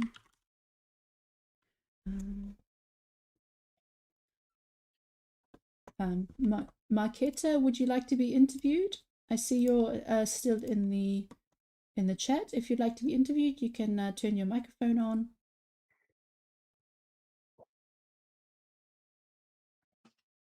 Hi, Marketa is taking care of the baby. Oh, So I will just step in, but I only have a few minutes because I have to go to the family lunch. yes. But we have a few minutes. Okay. Would you like to turn your camera on, Martin?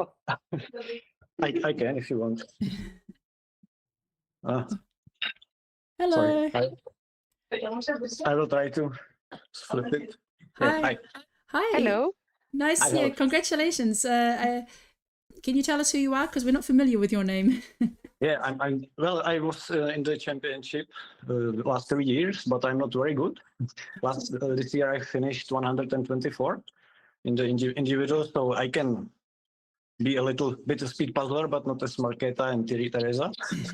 So Teresa couldn't make it, so I'm here and I'm glad that it was okay for the first place. Yeah, fantastic. How does it feel to take first place? Oh, it's always great. Yeah. And so how was it working together? Have you puzzled together as a pair with Marketa before? No, only in teams as a practice, but never in pairs. So we just read a few words before the competition and then we started. Oh, cool. Very, very good. And I think it's super convenient. You were super quick because then Marketa can take care of the baby. And Marketa did basically everything. I just did the edges and a little sorting, and Marketa did everything. But it was great. Yeah. Can you tell us what sections you worked on? Well, I worked this left section left down the river and the crosses, and the green one as we finished, and the top with the parachutes and helicopter and basically in the edge. And Marketa did everything else. Oh, also these bunkers down. Yeah. And Marketa did the whole rest: boat, plane, tank, yeah, pyramid. She did a bigger part than me, but that's not surprise. Yeah, And and why did you choose that puzzle? Well, I don't know. Why did we? Why did we choose this puzzle? Why? Search. It looked better and much easier. Just feeling. Just feeling. The other one was too blue.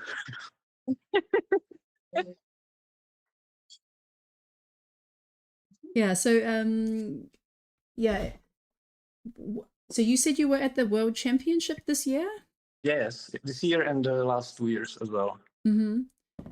And so yeah, you're part of the team from Czech Republic.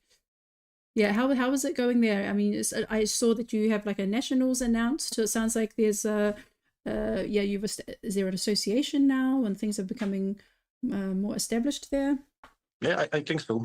Girls from the association they did the last year, and the next year should be as well. I think at the end of the May. So I know Clara of the board of the Czech Republic. Yeah. that's the one. Chairman, basically. Mm. And then we are the second team. We are the second team this year. We finished, I think, 30th. So no one knows us. Everyone knows girls. So we're always behind. What's the name of your team then? The second Czech team at the Worlds. It was Tempus Fugit. And we had the same team last year as well, and we finished, I think, 26th or something like that. So I think it's not bad. We're trying to practice, but it's not good enough. Yeah. Okay, yes, of course, because when people think of the Czech Republic, then we know like the Czech puzzle queens, but there are also a lot of other fast puzzles there too. So we're going to check you out. Now, can you say again the name of your team? Tempus Fugit. Tempos Fugus. Fugit, yeah. Is it Czech or Spanish? It's Czech team. Okay. I think we finished 30 or something like that. Yeah. Okay. Well, now we'll check that out. Now we have a face to put to the name. Yeah, Thank you, Martin. Yeah. Just back up. Thank you. Yeah. All right. Yeah. Have you done either of these brands before? Did that come into the decision making process? The brands? Not really. I'm not even sure what was the other one. This one is Hay, and the other one was Gibson's. Gibson's. Oh yeah, we didn't consider this. Just the picture. Mm-hmm. And how did Marketa enjoy the puzzle today? I will ask her. Jak si to užila. Thumbs up. She said that it was okay.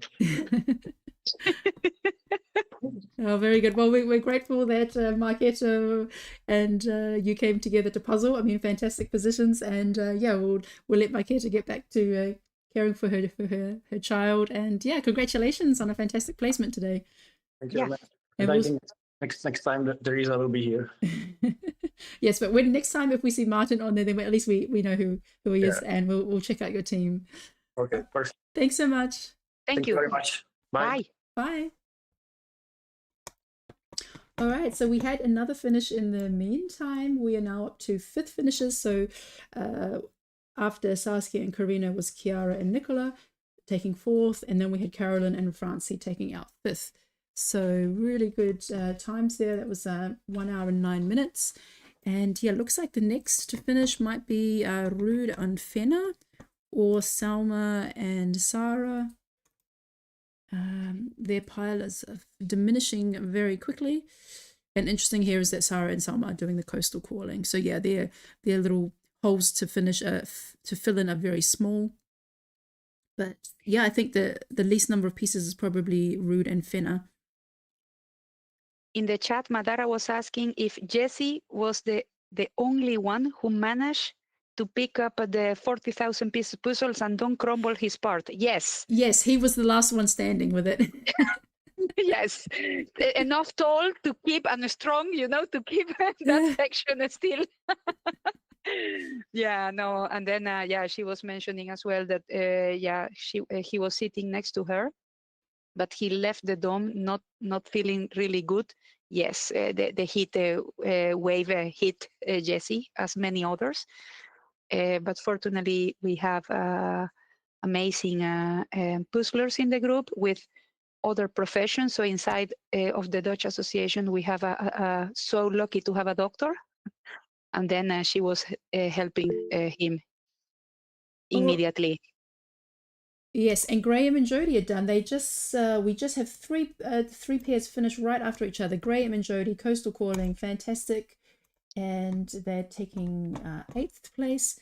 Then we have Toby and Steffi taking out 9th. Congratulations. And 10th is Ruud and Fenna. And I just want to point out that at the very end there, Steffi climbed on the table to get those last pieces. So, and just now, Sarah and Selma, well done. Okay, we have, oh, sorry guys, so now that's 9 finishes. Okay, so there's still one more place open for the top 10. So 7th was Toby and Steffi, 8th Fenna and Ruud, 9th Selma and Sarah. So who could be in the running for 10? Could be could be Frugi and Steffi, or Moisia and Anna, or SJ and Dan.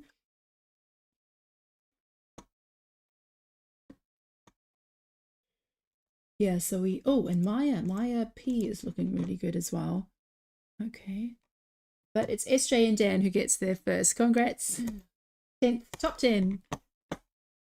Very good. And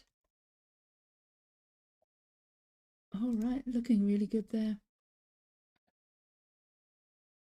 And Inca also coming up to the close. Inca and Nora. Okay. So 2nd place was Laura and Ria. Are you still there? Would you like to chat? Ria? Yeah, if you're there, you can turn your camera on. Hey. Hello. Hi. So I don't know anything about you. Is this your first EJJ? Yep. Okay, wow. Yeah, so tell us, have you been doing competitions before? This year we went the first time to the Finnish Championships and the World Championships. And then, This is the year, yeah. Okay, just started this year. Fantastic. And so how did you come together as a pair? We're married. Okay, lovely. Yeah, so tell us about the puzzles and how you decided today. Well, we took a look at the pictures and felt like this one is easier to sort. Yeah, at least there are some areas to do. In the other one, it seemed like a lot of the areas had similarities between the little pictures, and here you could at least by color get some some sorting done. Don't disturb each other so that you could puzzle one area and the other one the other area. Yeah. Yeah, and Yeah, usually we have like quite different strengths where I really like big, large areas of the same color, and Ria is really good at detail. So usually we have quite a good sort of division anyways. Very, very good combination then. And then did you start by the border, or what did you tackle first after yeah, sorting? she did the border. Then I felt like maybe I was seeing the pirate ship, started collecting those, but gave up on that and jumped to something else. I can't remember what exactly, but yeah. So yeah, I did a bit of sorting while she was doing the borders, and we tried to Yeah, for me the first part was the sand area. the largest Yeah. clear Red, color orange, area. yeah. And I'm curious, what movies do you see in the puzzle? Have you seen those movies? I honestly didn't even know what was there after we were done. I was like, oh, there was this and this. I have no idea. I just look at the colors. I But think I've seen everything except Lincoln, and I guess I haven't seen War of the Worlds. But could you please name, Ria, what movies is the puzzle referring to? So there is whichever, is it Hook or what is the Peter Pan film that he did? Then there is Tan, but I can't remember what's that called. One tinted film. There is Saving Private Ryan. yeah, Saving Private Ryan in the upper corner. Then there is Jaws. Then is it Schindler's List or what was his Jurassic Park? Then what is that? I'm not sure, because there is the War of the Worlds feature here, but I'm not sure what that I can, yeah. Of course, Indiana Jones is Yeah, I have seen those majority of those movies back in my country in Spanish, and I still have troubles when somebody tells me a name of a movie in English, because I am like, what movie is that? So Indiana Jones is Cazadores del Arca Perdida. Yeah. Yes. Okay, but then quite a bunch of movies there in that puzzle. Yeah. Missed a few. E.T. of course. And, Oh yeah. So cute, so cute. That is E.T. universally. Okay. So then you started puzzling, let's say, since a year ago?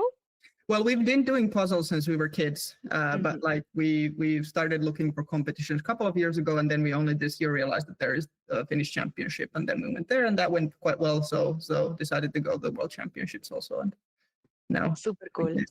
Yeah, I used to do puzzles without looking at the picture, so it was such a shift to start doing them in a speed puzzling way.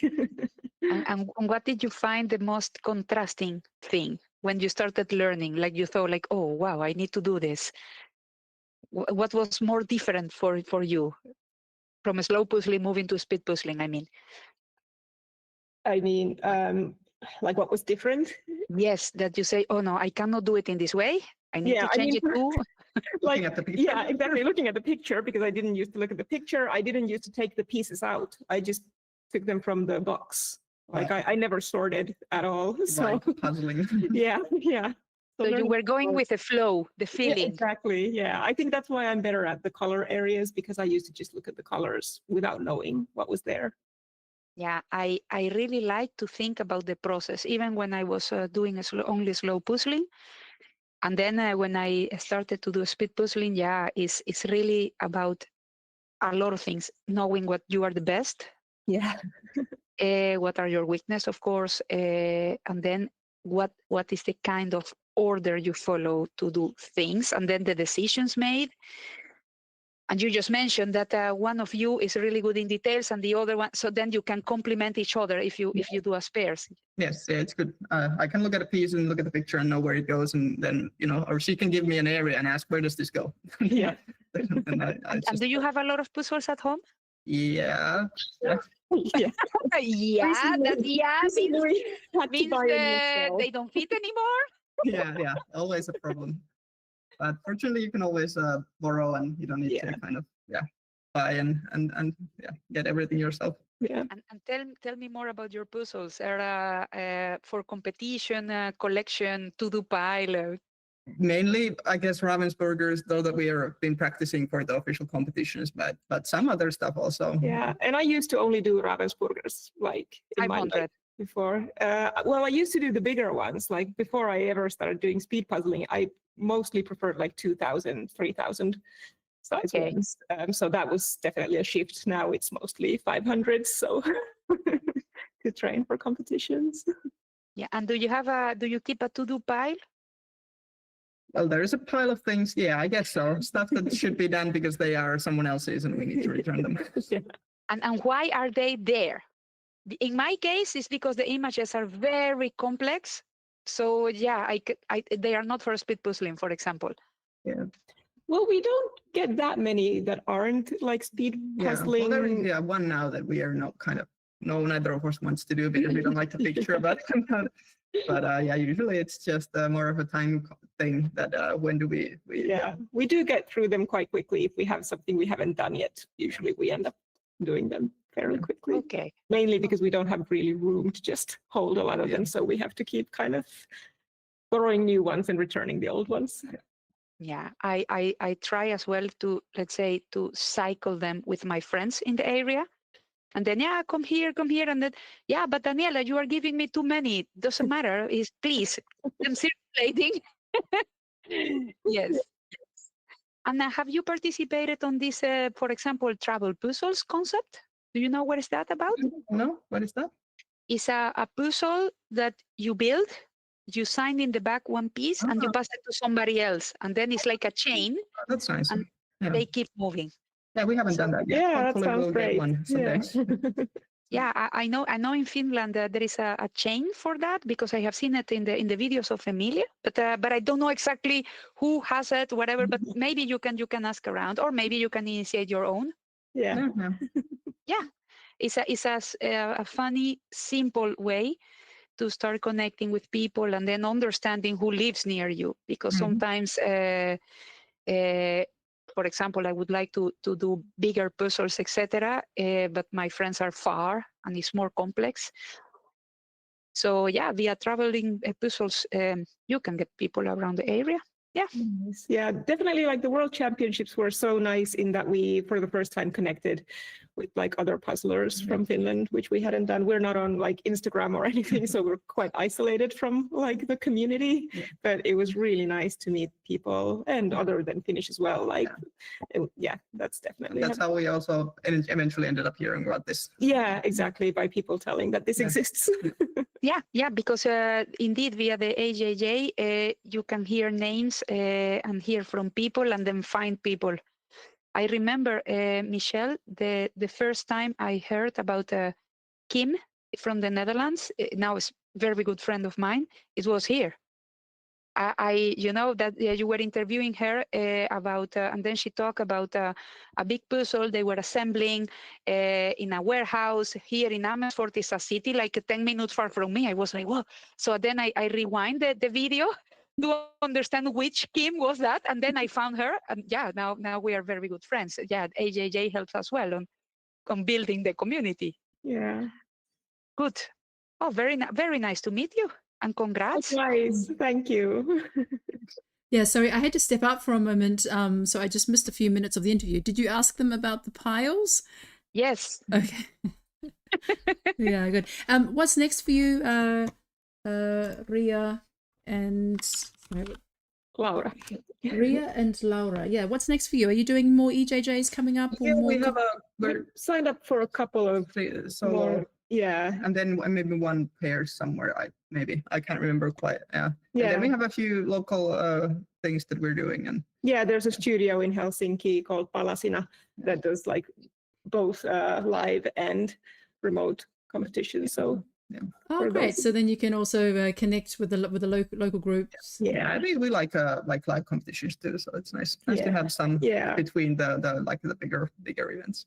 Yeah, fantastic. Oh, well, nice to meet you. Congratulations on second place. I Thank have a you. last question maybe for Laura. I see your last name. Is it you speak Spanish? sí. Next AJJ in Spanish, Michelle. Okay. Yes. Oh, we do have Yeah. we do have some participants from Colombia and Peru. So who knows? Maybe there'll be a Spanish edition one day. Yeah, we have Yelena and Franco from Argentina now playing. So yeah. Okay, and but Yeah. then Laura, where are you originally from, or your family name? My family name is from Honduras. Okay. Yeah, I've grown up in Finland though. Yeah. No, it's like my daughter. She speaks Spanish. She's Brandt Lopez. I am originally Berensen Lopez, and then yeah, but she's fully Dutch, but she speaks very good Spanish. Yeah. So and then she can dance. That, I can't dance though. okay. So well, thank you very much. Thank you. Thank you, and Very nice to meet you. see you next time. Bye. Bye. All right, we just had some more finishes just in the last minute. We had oh, there goes another one. Rihards and Yeva, but we just had finish in the last minute. Freya and Tyra, Sandra and Danielle, Mia and Taru, and there's Rihards and Yeva. Can you just angle the camera down to the puzzle, please, Rihard, Yeva? Show us your puzzle. Don't turn the screen off. Yeah, there we Yay. go. Awesome. Thank you very much. Okay, and last pieces for Aaron and Sophie. Here we go.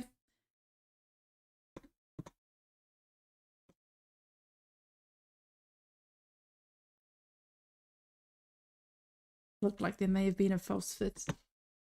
Okay, Sophie and Aaron, well done.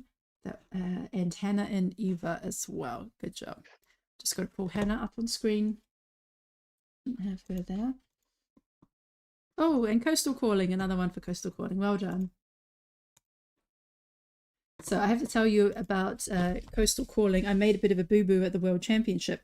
You might remember in one of the team rounds, they had a puzzle called Coastal Cottage. It was in, was it round C, I believe it was, when everything kind of fell apart. And there was this puzzle called Coastal Cottage, and I didn't quite catch the name, and I was calling it Coastal Calling. And then after about the third time that I said it, I heard somebody else say Coastal Cottage, and I realized I've been saying the name of this puzzle, because obviously I knew this puzzle and this was already planned and it was coming up. But I don't think anyone would have noticed. But yeah, I was calling it Coastal Calling. I have it here. This one, right? Yes, that one there. That is a really lovely one. Everyone really liked that one. But it also had a lot of manufacturing errors. There were some that had missing pieces, extra pieces. Yeah, Aaron, Yelena and Franco, the team of them, they had like 30 pieces extra and 30 pieces missing. yeah, and that makes it really tricky to do the timing for that.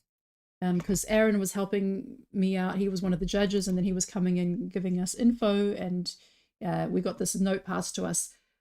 Lots of missing and extra pieces for Coastal Cottage, which is a shame because that was probably the most fun puzzle of that round. I think every team chose that puzzle. I have it here, and I want to make it just because I am curious if I am gonna face a Yelena or Franco situation. Yeah, there was also another team with that. So yeah, I think one of the Austrian teams, they had like 20 extra pieces and also 20 missing as well. All right, so on screen right now, we have Jacqueline and Julia and their last 5 pieces. Here we go. Looking really good. Also in the greens, those little trees. And very close behind, we have Saskia R and her pair. Also finishing up the greens, about 20 pieces left. Marina and Maria TB, similar spot. And Catherine and Janine. So yeah, 3 pairs there, all at very similar pace. And here's Jacqueline and Julia finishing. Congratulations. Okay, let's see who we will interview next. Saskia and Karina. I think they have left. Saskia. Yes, so third place have left. Okay, so yeah, Jesse and Stephanie, if you're there, you can turn your camera on.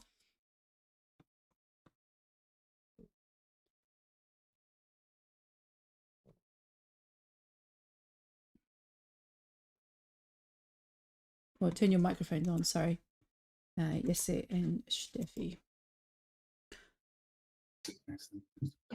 Hello. Hello. Oh, there you are. Hello, hello.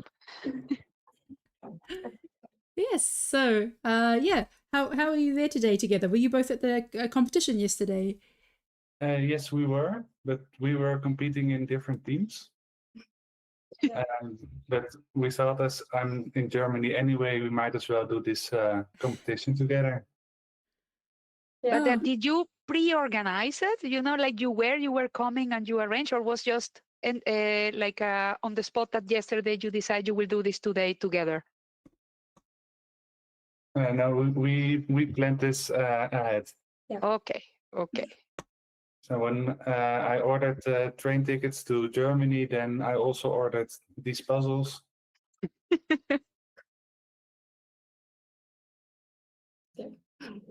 And why did you choose the Steven Spielberg?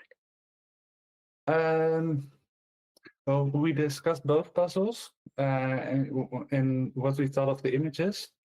And this image reminds me a lot of the Jan van Haasteren images. And that's a brand that I'm really good at. So we decided that that might be the fastest one for us. And that's why we picked it. Okay, now because you know, maybe for the people who is listening, I know something about Jesse. He has almost photographic memory. So if he does a puzzle, he's very quick, but if he does it again, his times are really down. It's really, yeah. I don't know if he says exactly photographic, but almost. Yeah. So if you do it again, Michelle, yeah, you will see the big difference. Probably. Yeah. Definitely. And for you, Steffi, are you used to this type of busy puzzles or? Not at all. They're not my type at all. But as yes, it's very faster than me. We obviously said that he should be the one to pick, and we should focus on his strength. And yes, I will just try my best. Very good result. Let me check here. What was your final time, or do you remember what was your final time? It was 124 something, I think. Let me find it. Yeah, they positioned 17th. Yeah. Yes. 1 hour, 24 minutes and 4 seconds. Yeah, very, very, very good. And are you ready to make the other one for fun, or? Maybe. We'll see. But I think we're planning on. We had some puzzles in mind we wanted to do, like to see our time set, because especially with the different countries, we can't usually puzzle together. So yeah. Because have you puzzled together in other competitions before? Not at all. It was our first time. So we did puzzle yesterday. A few practice 500-piece puzzles, and no, on Friday. Sorry, yesterday was shame. But on Friday we practiced like 3 puzzles. But yeah, that's it. Yeah, very, very good finding. Then you do very good together. I think it went pretty well, and I think we also expected to get a time like this. So we're pretty happy with how it went. Yeah, super. And how was it yesterday? It was a lot of fun. I really liked the puzzle choices they had. And I got to compete with a team that I hadn't met yet. So it was really nice to meet my new teammates. And overall, the competition was really well organized. So we had a lot of fun. Very, very good. I know, Jesse, you want to organize here in the Netherlands a marathon, so that's coming. We don't know yet when exactly, because a lot of things needs to happen on the pipeline, but Jesse is one of the main promoters of organizing a marathon here. Yeah, that will come next year for sure. Oh, super It cool. will be very fun if we have one in the Netherlands as well. Yeah. No, and then because you have been in several already, so you have then experience a lot of experience as a participant. You know that then you can get the best practices, etc., and make your own soup with all those learnings. Yes. Yes. And people, I was mentioning, Madara in the chat, she was remembering, you made an impression that you hold the only section that didn't crumble of the pickup challenge we did with the 40,000 pieces. Yes, that's true. I think I might have had an advantage with my height because I could pick it completely off the floor, while for others it was still partially on the floor. But yeah, I also really like picking up the puzzles when I'm finished. And I've also practiced with picking it up with one hand. And so when Mineke suggested we would pick up the 40,000 piece puzzle, I was like, okay, I have to be one of the people doing this. Because I was really happy we did. For me, I was in the other corner, and I did the video from that corner. And then because I published a video on what was behind the scenes of this, then making the video, I noticed Jesse, because I was in the other side. So yeah. So very you cool. didn't notice it. One part was up. In the live streaming, no, because I was completely in the live session, not live streaming. Well, session live. I was there. I was literally in the other corner, in front of the people, and I started to crumble all of this. That was in that side was Janet, for example. Yeah. Then in the video is when I noticed it. Yeah. Oh. Very cool. Yeah, that was Very a really that was a big highlight to start the competition with. That was a lot of fun. So thank you, Daniela, for all your planning with that. When you first showed me the plans, I was like, wow, this is amazing. But then to see it all come together and to get like such a short time on it was really impressive. It's always exciting, to launch something, an idea, and see if it works. And then I think I didn't mention, we had a second and a third copy of the puzzle waiting just in case we didn't reach the goal. Did you know that? Yeah, so the thing is Charlie mentioned that to me beforehand, so like before it started. So I knew he meant like a complete new puzzle. But I think when he announced it, some people thought that we would have to take all the pieces, put them back into little bags. They didn't realize that there was a second or a third puzzle, because he was like, hey, should we do it again? Should we do this again and try and get our time down? And because I watched the video from Ken Adam where he's talking about all the worlds, and he's like, how are we supposed to do this? It's going to take hours to put it back in the plastic bags. So maybe that part was not communicated to everyone, that people thought maybe we would do it a second time. Yeah. Yeah, but no, but we did it within the time. So perfect. So, and then about the to-do piles, guys, could you please tell, do you have a to-do pile? I don't think you don't have. You seem like you do have. Yeah. I do a lot. And I think it's currently somewhere between 30 and 40 puzzles. And it's mostly because for the practice for Worlds, I only did the Ravensburger puzzles and only the 500 pieces. But I did still get new puzzles from, for example, the marathon in Trier. And the pile is starting to get a little small. Higher? No, smaller. The pile is smaller. Okay. Afterwards, I decided it's time to start doing my to-do pile.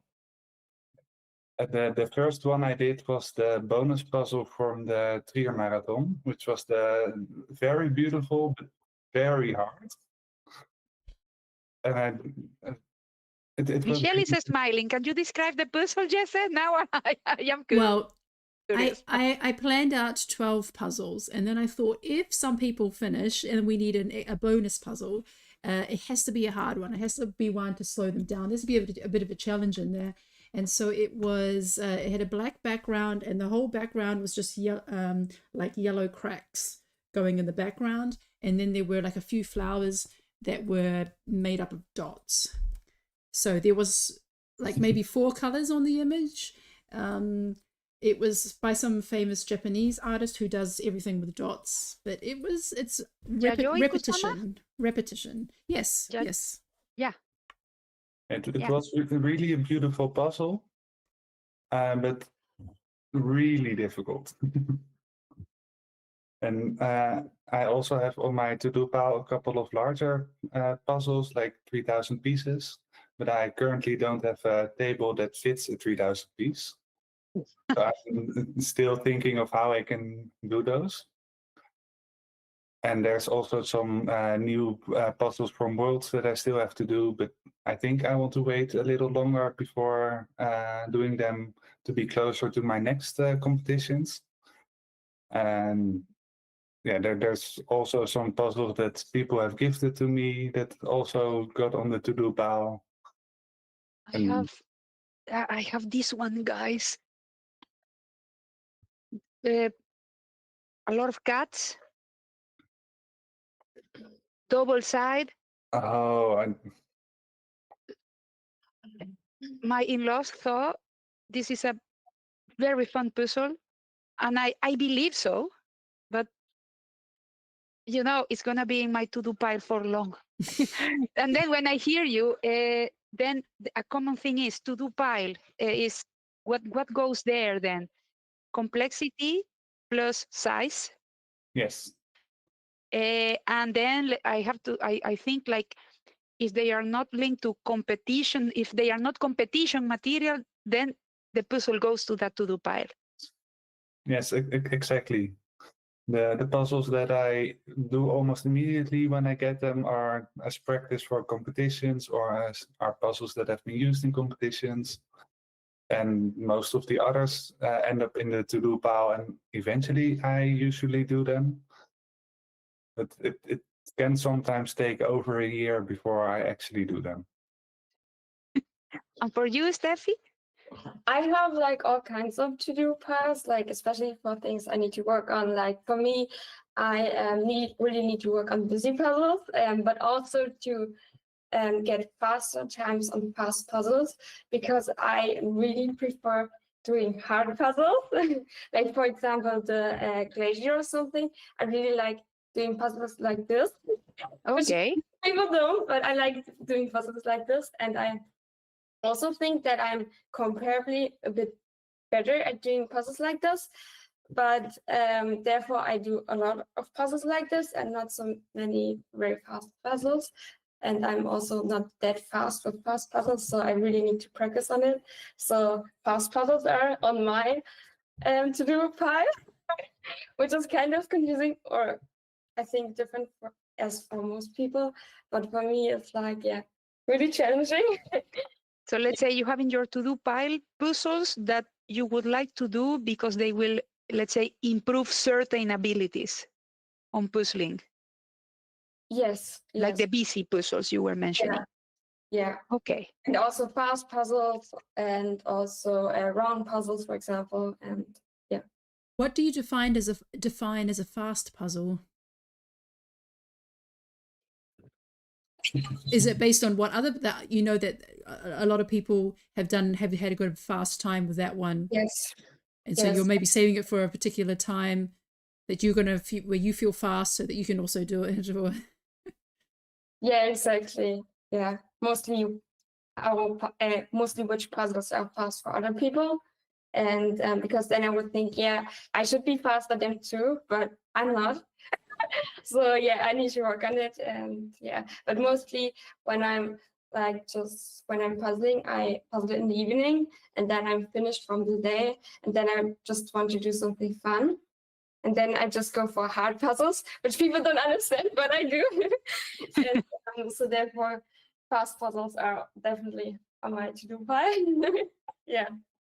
There was a time years ago for me that my fun puzzles were the really hard, complex puzzles. You know, I have puzzles here, like the pieces have borders, but they go inside the puzzle. You know, like the challenge is different. I really like it in that period, this type of puzzles, but no, now, you know, with the busy life and other stuff, I shifted more to images that I really like. It doesn't matter if they are 500 or 300 or 1,000, let's say. I go more for those. That as I associate more to the relaxing thing. Yeah. Okay, guys. So, well, what's your next competition then in the pipeline? More AJJs or another marathon here and there? I think it's for me the qualifier of the Jan van Haastra National Championships, and for both pairs and teams, and also the German nationals, but that will be quite a long time. And yeah, I don't have many competitions planned that are pretty soon. I just registered to the Danish nationals. My brother lives in Copenhagen, so it's very nice combination. I can visit family and I can puzzle with my friends. And I am considering to go to the UK nationals, really. So I need to make some phone calls and organize it. But yeah, a lot of nice competitions happen in the first half of the year. I feel very luxury that you literally need to choose. Yes. Yeah. And it's a lot of fun to visit other nationals and meet puzzlers from those countries, and also see how the other countries organize their competition. And also just doing the puzzling is very fun. And then for people listening, for example, Jesse is going to the Germans and going to the Danish, etc. And then other board members of Speed Puzzle in the Netherlands, we go to other competitions, and then it's very cool, very powerful, because then we come together and we take the best practices of all of them and we try to merge them. So yeah, as you say, Jesse, going to see how other people organize stuff is very insightful. Yes, it is. It really is. Yeah, and can you tell us more? How was it for the puzzle relay? What was challenging, for example? Well, first of all, it was really fun to organize. And when we started with just the idea of organizing this competition, we didn't really know what to expect of how the puzzler would react, because it's a completely new concept. But I think almost everybody that participated really liked it, and most of them said you should really organize this again because we want to do it again. But we had already planned the location really early in the organizing, and it turned out that the light was a little darker than we expected. And that was one of the most challenging things, I think, because for some puzzlers, the light was worse than others. And yes. Yeah, but it was a lot of fun. But we got to pick the puzzles ourselves, and that was really nice to do, because we just got to look at all the images and then think which would be good to do for this type of format. And we both didn't. We both hadn't done anything like this before, so that was challenging to think of for this specific format, which is a good puzzle. And we did decide that it should be 2 different types of puzzles for each round. I find that very nice concept. Yes. Yeah. And we originally planned on doing 300 puzzles for both both rounds. But we thought that the 300s were all quite similar, so it was mostly either animal selfies or like stitch puzzles. So then we decided that maybe it would be better to do 500 for the first round, where people would be participating with their own pairs partner, and that we would have more different types of puzzles.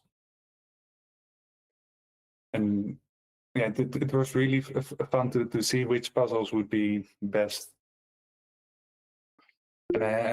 Looking back at our picks, I think maybe the unicorn was a little more difficult than we expected. But I think it was a pretty image, which is also partially why we selected it. But the colors were less bright than I personally expected. Yeah, yeah. No, we had a lot of fun. I really like the fact that the puzzles were so different. Yeah, that was a very good thing to do, and I like as well the atmosphere. And I know in Germany a lot of things are happening. Steffi, have you participated in activities? Because every week I hear something new in Germany, here and there and there. Yeah. Yeah, it started, or it's currently a lot of things are being planned, and it's getting more and more and more. And I think it's super cool because in Germany is like not that small. So if there's a competition in the north, it's not that easy for people in the south, and vice versa, and also east and west. So I think it's really nice for like each sections to start getting their own competitions, which is super nice. And yeah, it's really cool for me. I personally, I don't compete much, especially currently as I have some wrist problems, as you can tell. So yeah, I think I personally will go for a break now. And yeah, just for them to finally probably to proper heal. And yeah, and then we'll see afterwards. Yeah, I did have like worlds, and now the marathon, and now this, and but now it was like kind of a lot. So now I need to calm down, give them some rest, and then we'll see. Hopefully soon. Yeah, we'll see.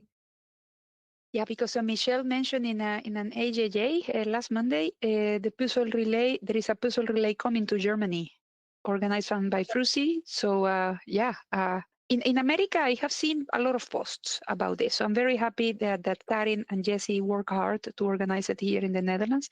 So I'm very curious on how it's going to go as well for Germany. I think we need to keep innovating, you know, bringing other things, because of course speed puzzling is cool, and there is a lot of us, we cannot get enough yet about this, but it's very nice if we keep innovating and bringing other formats.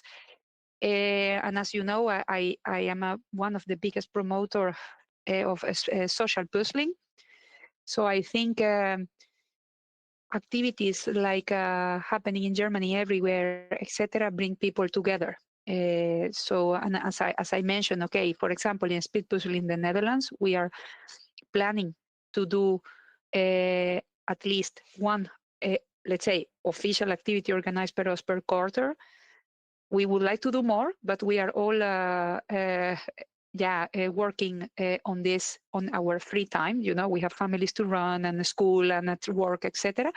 But no, if people feels like they want to organize a local event and they don't know how or what, etc., just contact us and we can help. And I think it's I cannot talk for the rest of the associations, but if somebody here is listening from a different country, just connect with your associations, and then I'm sure somebody is gonna be helping on giving ideas, because it's very nice to see more and more activities appearing.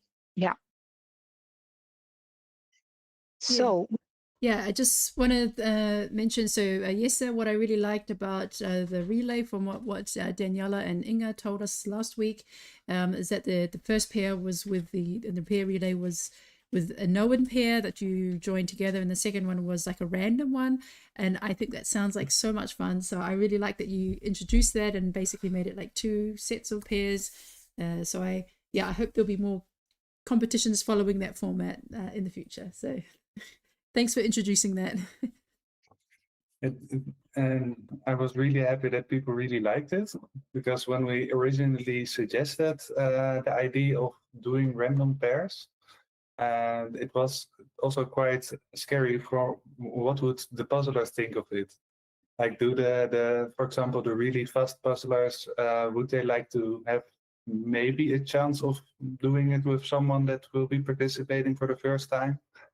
But it turned out that everybody was super excited about it. And when we asked people, what did you think of the concept of the random puzzling, of the random partner, most said like next time do both rounds random puzzlers. So that was really nice that people liked it. And I personally, yesterday I competed with a team that I met yesterday, and I also really liked it because that's meeting new people, making new friends, and that's also a very important part of the puzzling community, I think. Yeah, I think so. And I think it's also like, what is the goal of the event? You know, like something like the Worlds or a Nationals, the goal is to find the fastest people, you know, but if it's a social event, if it's about community building, then the goal is to, mix and mingle, make new connections, and something like that, and really enables that.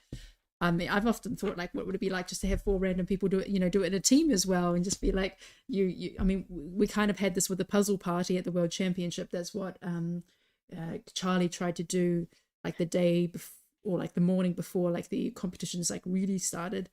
And I just really enjoyed that. Just sit at a table, random people from all around the world, chat, move on.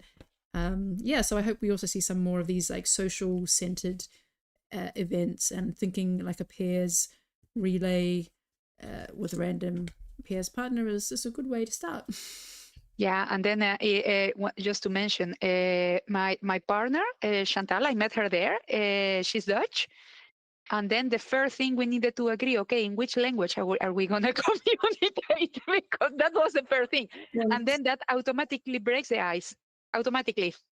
And then we found each other, and then, we really enjoyed it. It was super cool.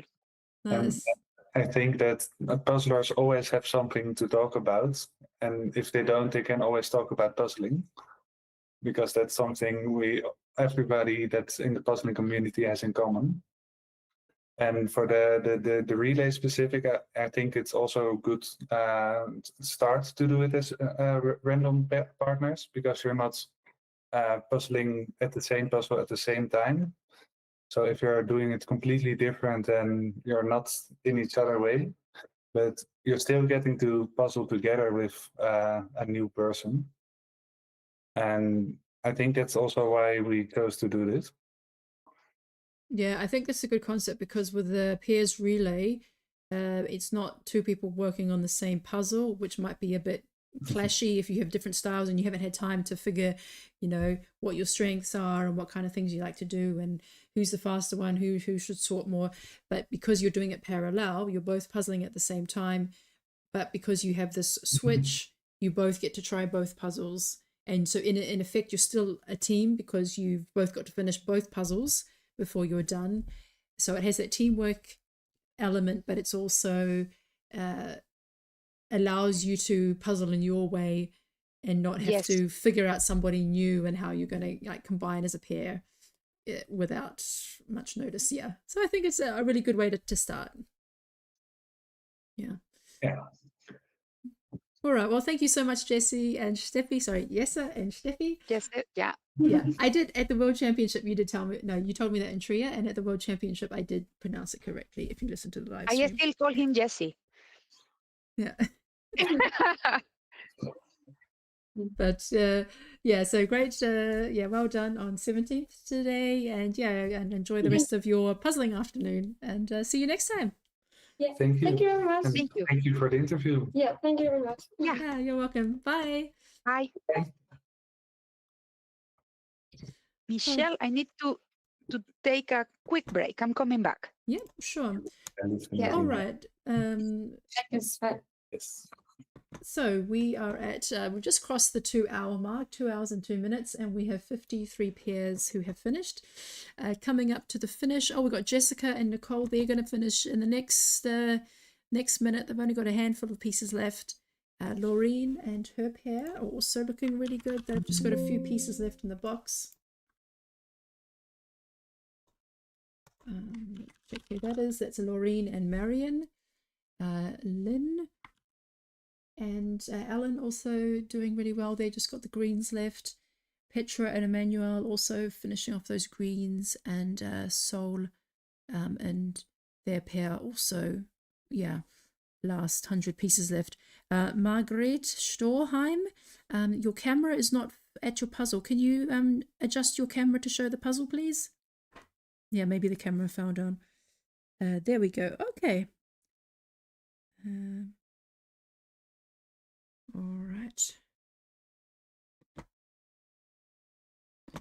Okay, we also have Laura R.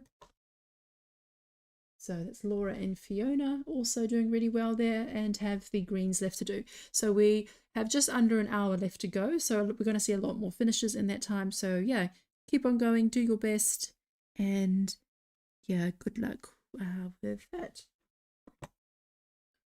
So if anyone, I don't have any more interviews lined up. So if somebody has finished and is still listening, if you'd like to be interviewed and have a little chat about the puzzle, just let me know in the chat.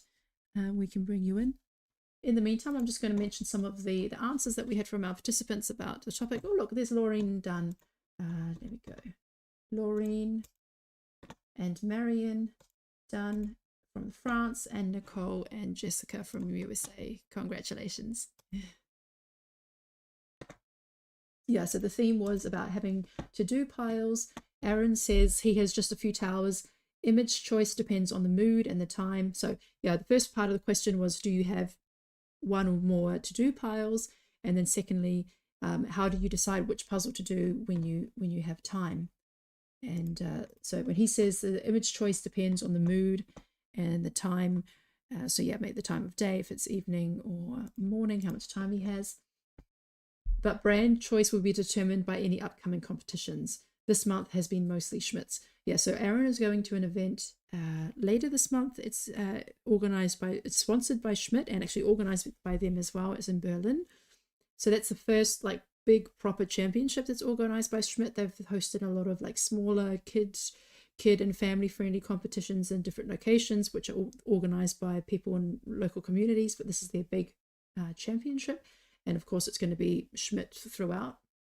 So that makes sense that Aaron would be practicing his Schmidts. We also have Anna. She said, not piles, but scattered all over my flat.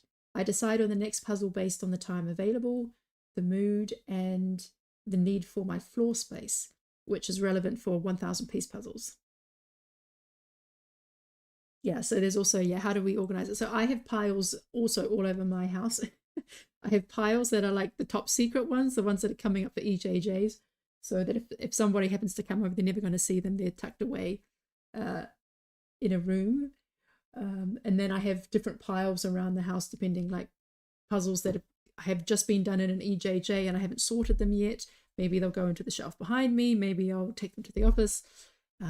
Yeah, if I have puzzles that I've done before and maybe they're going to be sold, or they're not like high priority, I might also take them to the office and do them in my lunchtime. And look, Petra and Emmanuel done as well. Well done. Okay, let's see who else is coming up.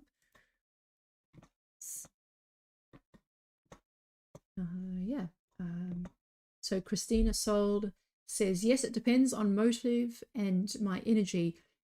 If it's one I think I can get a good time on, I will save it for a day when I feel energized and focused. If I'm tired, I take the most calm and fun motif. Yeah, so that's also, yeah, like if you know it's going to be like a fast puzzle, you don't want to do it like it started at 10 o'clock at night. You want to save it for a time when you've got, yeah, good energy and focus, as Christina says, that she can also, yeah, make the most of that and get a bit best time. Yeah, I also have it like a 1,000 piece puzzle, just kind of like on the go. If I have enough time in the evenings, I would do a 500 piece speed puzzle. But if it's too late or I just don't have the energy, then I do just like a slow puzzle, and then it doesn't matter how many pieces. Yeah. So just checking in with everyone. Lynn and Ellen, yeah, working on those greens. Christina, Sol, and her pair. Oh, Margaret. Okay. Oh, Margaret and Astrid are done. Great. Thank you. Yep.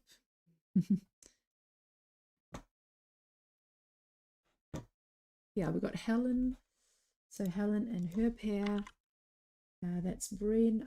Yeah, on the floor doing their puzzle. Yeah, making good progress there as well. So definitely over halfways. a few gaps in the reds, but yeah, mostly the greens left. You can see the big pyramid that's locked up really well. Laura R. Laura and Fiona. Yeah, Laura Richardson and Fiona. They've also just got the greens. And Columbine. Yeah, so if you, Columbine and Remy, so with the greens, yeah, definitely go for the dinosaurs. Pull out the pieces that look like they're dinosaurs and try and place those. And then, yeah, there's also a couple of pieces with men on them, with people that you can place. But then after that, you really just need to pay attention to the shape of the piece and also what type of greenery is on there. Oh, yeah. Hello, Marianne have Dreyer is joining us from Colombia.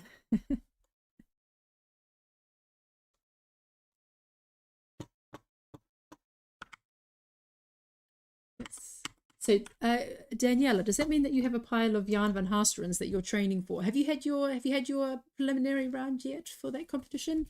Well, can you hear me? Yes. Hi, Maria Andrea. Hola.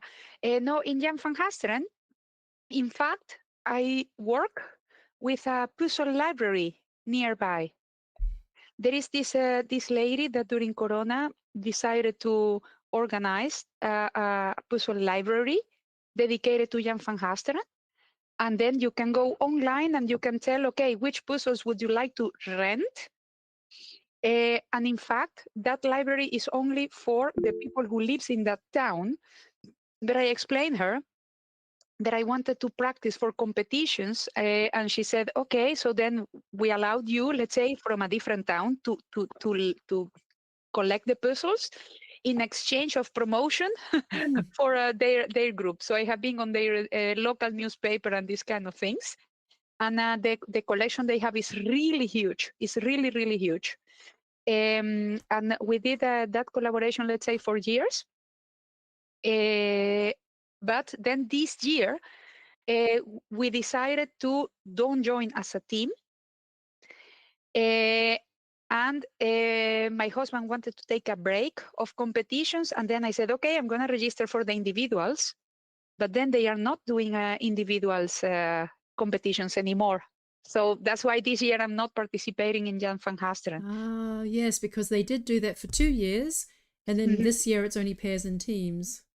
Yeah. And then my pairs that I used to do Jan van Hasteren with my husband, and then with Mia or Roald for the non-Jan van Hasteren competitions. And they don't prefer Jan van Hasteren. So I don't have a pair for this year. So then it's okay. It's okay. We are quite busy as well with the Dutch Association.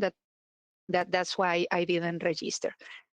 And then what I have is a to-do pile of 1,000 pieces now of Ravensburger, because I have been working with Ravensburger on some collaborations. So I don't know if you have seen the time travel series that has been posted lately. So I organize a collaboration here for the Dutch market. I have all of them now in my to-do pile, and I have like I just said, the one from Worlds that I brought there. From there, I brought 3 of them, and I have as well others for collaborations. I have this beautiful Peace Relax waiting for me, and it's a nice one because after you finish, you can turn the borders. And then it comes with a plastic something that you can secure the borders and you can hang it. So in my to-do pile, then I have, let's say, the ones that go to my family for now for this holiday season, and in fact the ones I have for collaborations. I feel very lucky. I'm very happy about that. But yeah, I have now quite a lot. Yeah, I have multiple piles, yeah. Because I have a constant inflow. I always have way too many puzzles than what I can do, and I have to basically prioritize them. So right now I'm still prioritizing puzzles for future EJJs because to get a puzzle for an EJJ, might have to do it. I might have to do 2 or 3 puzzles to find the right one. Sometimes I do a puzzle, I think it's going to be good, and then for whatever reason, it's significantly harder than I expect, or the quality is really bad, or maybe I think it's a regular size piece puzzle, and then it turns out it's going to be a 500 piece, but with extra large pieces. So it doesn't meet my expectations for whatever reason, and so it does. That's quite interesting to hear. What's your process behind a little bit? Don't reveal your secret, but Well, at the moment, yeah, always just trying to, I guess for me, the highest priority is trying to find a puzzle that has not been done by a lot of people. I do use myspeedpuzzling.com a lot to check out how popular puzzles are. And yeah, like if I find a puzzle, and I mean, if I've seen it all over Instagram, then I don't pick it because I know it's, you know, too many people have done it. And, you know, a lot of people don't like, it's not as great when the podium have done the puzzles twice before. because you want to bring excitement, I guess. So then it's like, yeah, sorry, it's like having this year again one of the postcards at Worlds. Sorry, Yeah. but Exactly. So Okay. people are more happy to get a puzzle that they haven't done before. It's more of a challenge. It's more fair for the results, and yeah, but that also makes it more difficult. We also have a lot more other competitions popping up. You know, we have online competitions now in the UK, Sweden, Denmark, France, Poland, Italy, and they are also looking for 500-piece puzzles. So there's just a lot more 500-piece puzzles that are going to be used in competitions in general. So it does make it harder to find ones that haven't been done before. So that's why it's always quite refreshing to do a 1,000-piece puzzle, because obviously 1,000-piece puzzles are not used as much in competitions, and there's a lot more choice. You know, all the companies produce 1,000-piece puzzles, but not everyone has a wide selection of 500s. Mm-hmm. Yeah, so I'm always searching for new brands, and there's always new brands in Europe. It's quite amazing. But yeah, oh look, Columbine and Repair are also almost finished.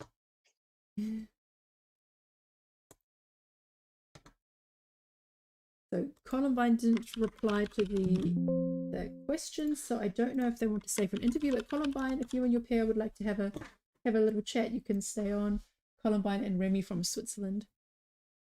You can write me a message after if you want to have a chat. Yes, good job. Yeah. All right.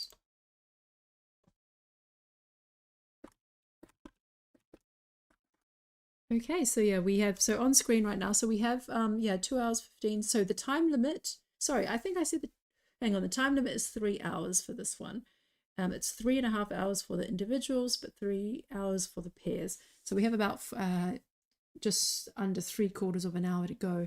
So on screen right now, we have Sol Scharf, Laura R, Alice Savage, Asia Lynn and Franco, Gavin Easby, Richard, Cataline, Romina, Svantia, Helena, Helen. Yeah, so I think we'll definitely see a few more finishes coming up soon. And yeah, looks like the next to finish might be Sol. That's Christina Sol. Sol Scharf and Sissa from Denmark. Yeah, they're looking really good there. I see SJ writing in Spanish. I didn't know. Hola, SJ. Muy bien. Yeah, so let's take a look at some of the other answers.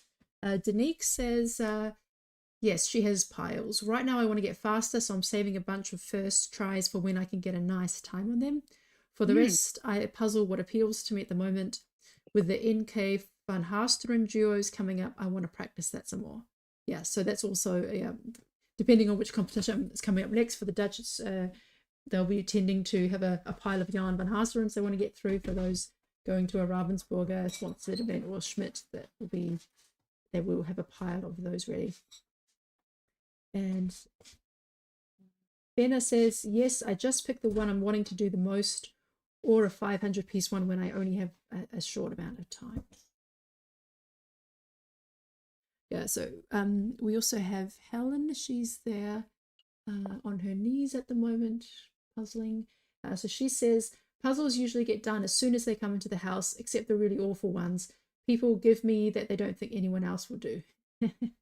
Yeah, so that's also a thing. Sometimes people have really hard puzzles and then they think, oh, you're a puzzler. So like the cat puzzle that you showed, the double-sided cat puzzle, Danielle. They're like, you're a puzzler, you can do this. So it sounds like people know that Helen is a puzzler, and so she gets some really awful ones. I have the Mensa diamond in the rough, half finished under a rug to keep it together until I can bear to try it again.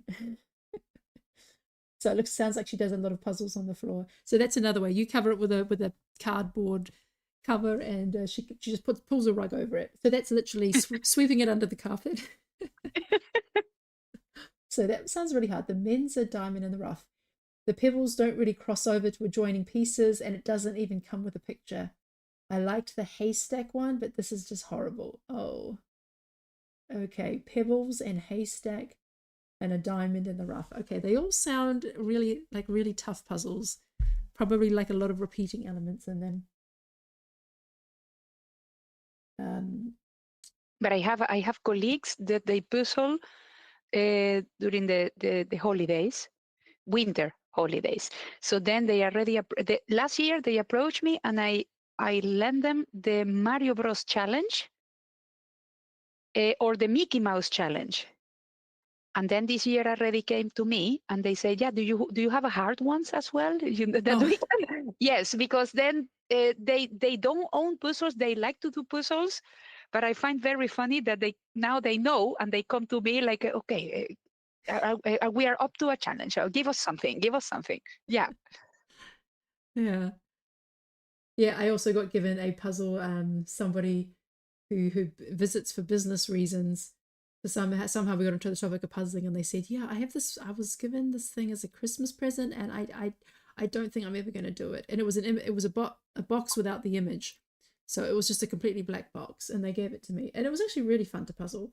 So it wasn't that hard at all, but I can imagine for people who are not puzzlers that it's just too much effort.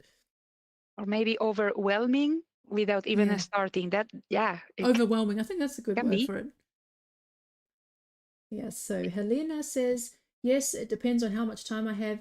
According to this, I choose an easier or harder puzzle. I also just choose according to the mood, which image speaks to me at that point. And Yeva has a pile, one more time and give it away. Then there are piles to practice more before competitions, and some other piles that patiently wait for their turn. Piles for friends to borrow, piles everywhere. Yes, I have piles that belong to friends, and it's like I kind of want to prioritize them as well so that then I can give them back. But now I know I'm not going to see my friends until January, so I have a bit of time till the end of January. So I have about 2 months before I have to tackle that pile sometime soon.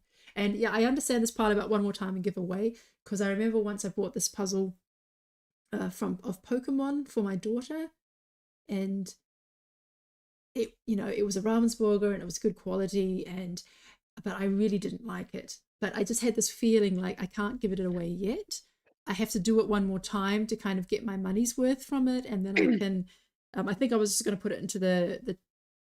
I don't actually think I sold it. I think I just put it in the swap pile at the event in Trier. And so, but I still had this niggly feeling like I need to get my money's worth out of this, so I have to do it a second time, and then I can give it away.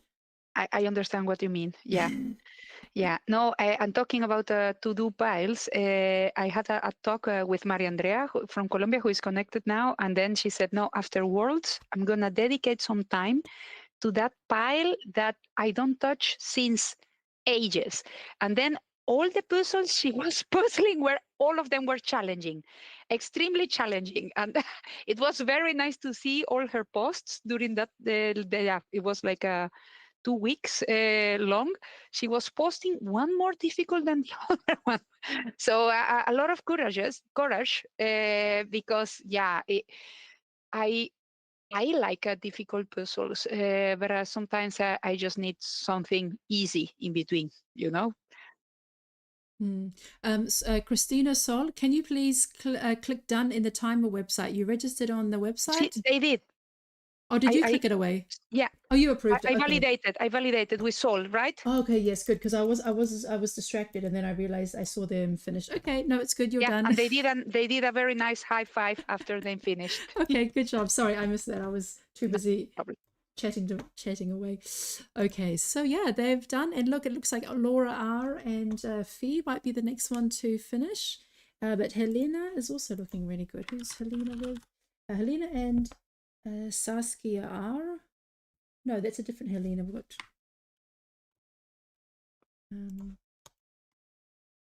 Helena and Lori from Estonia. Yeah, they're looking really good as well. They've got the greens to go. Romina is also on that home stretch. Romina and Lilith from Switzerland. Okay. Yeah. Oh, yeah. So that was Yeva. She said that there was the one more time and give it away. Elona says, by now I actually do have several to-do piles of puzzles. If I think a particular brand might be coming up in a competition, I might decide to do a few puzzles from that brand to familiarize myself with the cut and fit of the puzzles and the feel of the pieces. Also, if I have a little time, I will go for a puzzle that looks easier, whereas if I have lots of time, I will go for the more difficult ones. Apart from that, I usually choose the puzzle with the most beautiful image. Yeah, and SJ says she's very impressed when people know how many puzzles they have. I have no idea how much puzzle I have, and I don't want to know. Some are hidden behind a curtain, some are just at the office in bags, but I'm constantly kind of, if things move to the office, they're on their way out. Maria Andrea, super accurate. I have 96 puzzles in my to-do pile, and that's 18.75% of my collection. So someone, quick mathematics, calculate now to to know how many puzzles she owns. I have no idea. Oh yeah, I just have this cabinet, and then I promise my husband to keep my puzzles on this cabinet, and I have some here hidden there. He's not listening now, but I have some of them hidden. But yeah, I really try to stick to that cabinet. Otherwise, it's going crazy. That might be the theme for the next competition. Do you hide puzzles from your partner? Yeah. Do you have hidden stashes of puzzles? Yes. So, yes, SJ also doesn't know how many she has and doesn't want to know. Yes.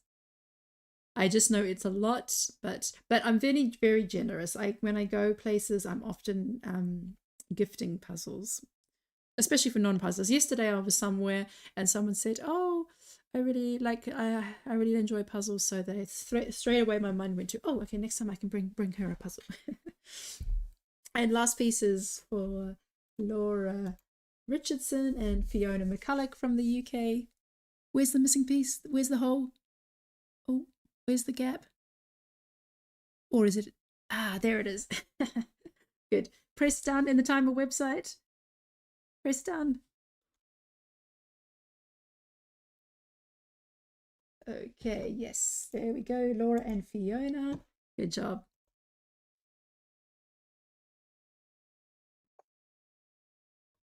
Okay. Yeah, Daniela, can you share a bit about the process of renting puzzles? Because you've also rented from Ooh La La. Yes. So yeah, I really like that service, because that really helps keeping my to-do pile very low. No, and I think it's really eco-friendly in that sense. So Ooh La La has two modes for renting: the adult team and the speed puzzling team. I really like the puzzles they have in adult team, but I am part of the speed puzzle team because those are 500 pieces puzzles. Yeah, and then as I said, I want to have always a puzzle on my working table. So those are perfect. So what we do is literally, Sanger communicates really good with us, and then she sends mails to all the renters, let's say, indicating it's time to select your puzzles, and you go to the catalog, and then you choose 4 that are part of your normal monthly subscription. You choose 4 as you wish. and after you confirm the order, the package comes to you and to a pickup point that you choose near your house. So it's super convenient because then you just put your postcode and then you say, okay, I want them to be delivered there. And then the box stays with you 6 weeks. And then if you are done earlier, you just talk to Sanger and she sends you the label earlier. But then in 6 weeks, you get the label, no extra cost, nothing, everything is included there. And then and even the package she makes is awesome because in the box, I have it, but I cannot reach it. In the box, you have the bag, the stickers, everything that you need to do. So you don't need to look for tape or something or for a bigger box or what. No, everything fits perfectly there. And you repack it and you bring it to the collection point, and that's it. A part of the 4 puzzles, you are always winning Ooh La La perks with her. So it's a reward system that if you do a speed puzzling competitions, if you do an extra renting, if you do things, you can get those points and you can redeem those points for many different things, for discounts on your purchases or extra puzzles to add in the month. The puzzles are very high quality. And another thing that I am really hooked to the service of Ooh La La is the Share Piece program. And this is, for example, I had puzzles, I now have again, that I know I'm not gonna make again. I did so many times or something like that. They are still pretty good quality. So you can submit a request because maybe Ooh La La is interested on getting that puzzle from you and putting it in the catalog. And then when they come to the catalog, and this is something I really like, the catalog says this is a Share Pieces program puzzle. So let's say some is secondhand, if you want to see it in this way. And it comes from this puzzler. And then you can have as well their socials, and you feel like you are connecting to that person somehow. So so that means that you submit a puzzle, and if it's accepted, then other people can rent it, and then you get like a credit or something. Yes, perks as well, and credits that I can use for the extras I want to have. So in this way, I have from Ooh La La shop almost everything. I have the socks, I have the chocolates, I have a lot of nice things. And my husband really like the competition, the speed puzzling competition of Ooh La La, because although it's a competition, it's more a social activity. So we do it every month as pairs. And then in those competitions, you can choose as well. Do you want to do it individual or do you want to do it as pairs? And then, fortunately, we have been always in the top 3. So we always get perks as well. So it's really like a cycle that we are always doing things. So it's more than renting the puzzles. It's really like growing a community of people exchanging stuff. Yeah. Yeah, I really like that concept. I have participated in 1 or 2 of the competitions. Yeah, so it is different. So if you're familiar with the EJJ, I mean, we are the co-hosts, so we're the ones talking, and then we interview people. With the Ooh La La competitions, it's a smaller group, about 15 people, and so she would Sanger will do like the hosting, but others can talk if they like as well. You can talk while you're puzzling if you feel like it. Exactly. And then because she has a lot of people from France, she has the translations, the live translations for people joining from France.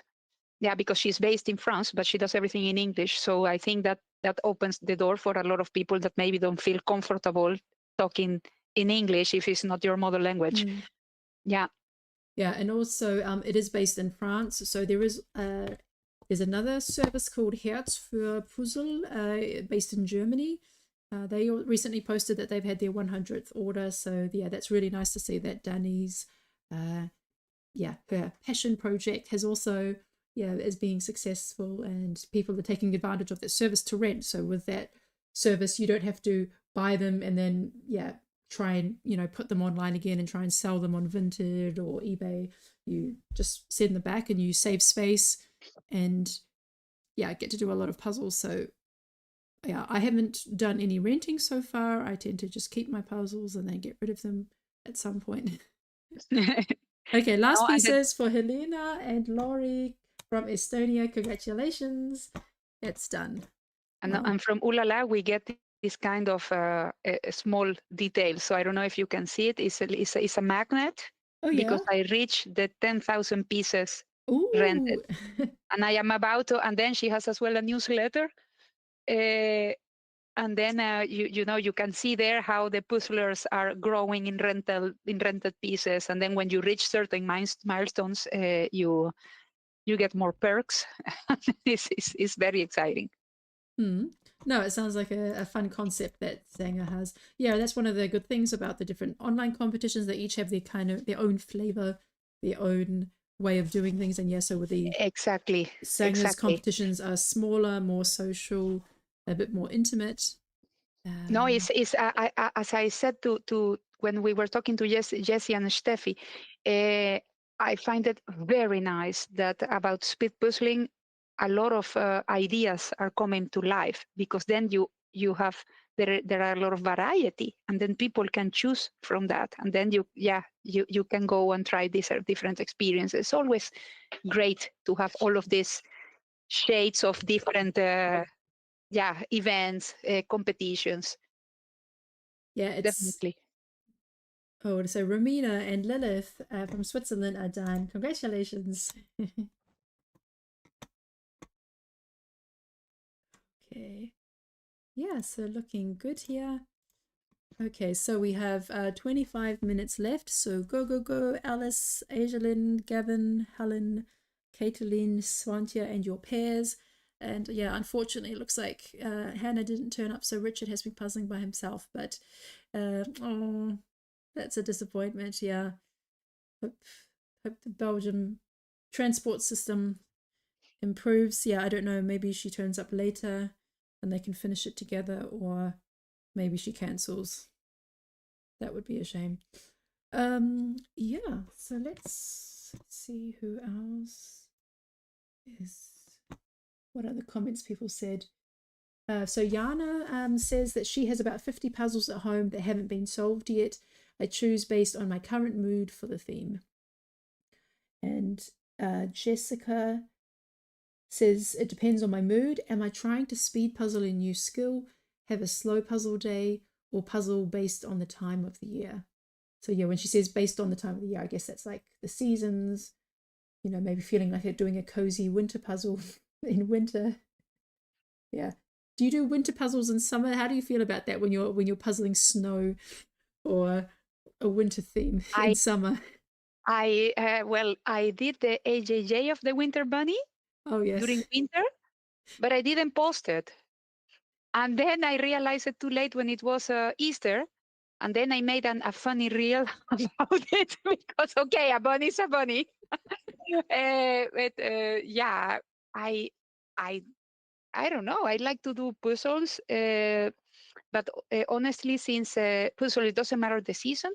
But then when for posting on Instagram, people really relate to the season. So I had one only one small for Halloween. I don't kill me, people listening. I don't really celebrate Halloween. And I know people is crazy about that, but I had one small one, and then I kept that for my post, just for this thing. But I don't know. I think if I like a puzzle, I do it. Yeah, I go for it. Yeah, and go, Helen and Bryn, looking really good there. Just the last 10, 15 pieces. But I guess puzzling on the floor is, I haven't done that in a long time. Because we have puzzle boards, so if I don't have space on the table, then I just luckily we have a kitchen island which is large enough, so I do move them around. If I'm not using them, I do place them on the floor, but I slide them out of the way under a couch. But I'm impressed with anyone who can do 2.5 hours on their knees, on their side, changing positions. But yeah, almost there. Come on. And then after that, I think Aijalin and Franco might be the next to finish. They're tackling those greens now. But you see, they've got a black table and it's round, but they've placed a white puzzle board on that. Yeah. So that helps them have that stronger contrast. And I think the board enlarged a bit the table. I think the table is an oval shape. Yeah, so that might be like a tip for people who have round tables to use a rectangular puzzle board on it, just so they can maximize its space and have a bit like of a natural border on there. No, the board just fits. I see better now. Yeah, and Gavin and his pair are also doing really well. Gavin and Anna. Yeah, lots of greens, but I think they could do it. 20 minutes to finish off those greens. They've already got some connected islands in the middle as well. Yeah, and there's no there's no rules here about placement. So Gavin, if it's too hard to be puzzling upside down, if there's enough space, just hop over to the other side and then both of you can be puzzling in the same direction. Yeah, feel free to move around, get a different position if it helps you, or to rotate the puzzle that it's better oriented. Yeah, and Helen and Bryn looks like they're done. Is there a missing piece? Oh, there we go, yep. Good. Yeah, it seems to be a problem with this puzzle. People are kind of like sweeping the puzzle, trying to find where is that missing gap. Yeah, click down on the website. And I think they'll deserve some good stretches after that. Yes. Well done for puzzling 2 hours and 40 minutes on the floor. And stretch out those legs. Well done. Okay, let's see what else some of the other participants said. So Mia says, I'm very lucky to have a puzzle pair who I can swap puzzles with. We always carry IKEA bags with us where we have boxes to return and of course give new puzzles to each other. There are always to-do piles at home on top of shelves, bags, and even inside the wardrobe, under the hanging clothes. How to choose the next one? It's usually the feeling, but also sometimes the lack of daylight, as well as the time limit. Not always easy to find time when you have small kids. Yeah, no, if you have friends that you can swap puzzles with, there's usually, whenever you meet up, whether it's for training or at a competition, there's usually always a transfer of over. So at the 24-hour competition, after the event ended, then there was the prize giving and then there was all the goodbyes, but it still wasn't over because then we realized, hey, I have got a box of puzzles in your car, and then somebody else had a box of puzzles for me in their car, but our cars were parked in on different streets, so it still took us like another 15-20 minutes to walk to the car, and then I dumped my stuff at their car, and then I ran to my car, drove my car over to theirs, and then we did the swap of the puzzles. So yes, I can relate very much to Mia saying having all these big bags and then swapping them. And I think SJ did that recently. She said that she wanted to borrow the puzzle, the Schmidt puzzle, Thomas Kincaid, and then she met up with Aaron and did some puzzle smuggling in the middle of London. No, by the puzzle relay, Mineke and I, we live 1.5, almost, 1 hour 40 apart. And then we agreed, okay, we will exchange this and this and these puzzles, but we didn't say anything else. We both appear to the puzzle relay with such huge bags for swapping, selling something and then we were laughing. But then the puzzles I had for her, I gave it to her, and then the puzzle she had for me, she put it under my chair where I was competing. And then after the first competition, I checked, people were taking the puzzles I brought for her, like they wanted to buy them. And then, no. It was a little bit chaotic, but fun.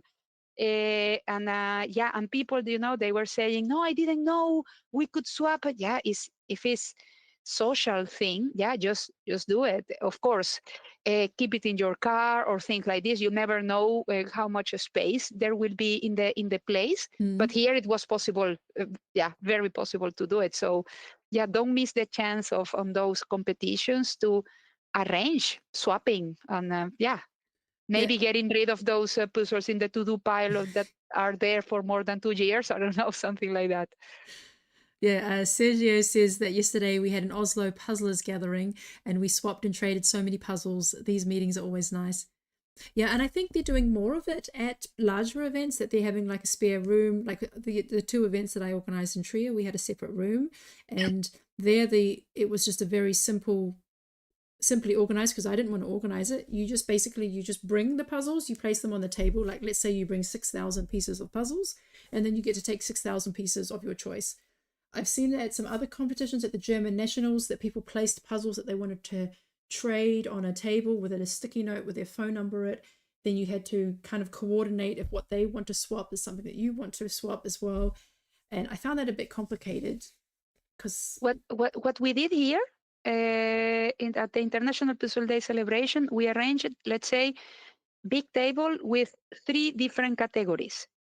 So if you bring, for example, Ravensburger is high quality, you got category 1.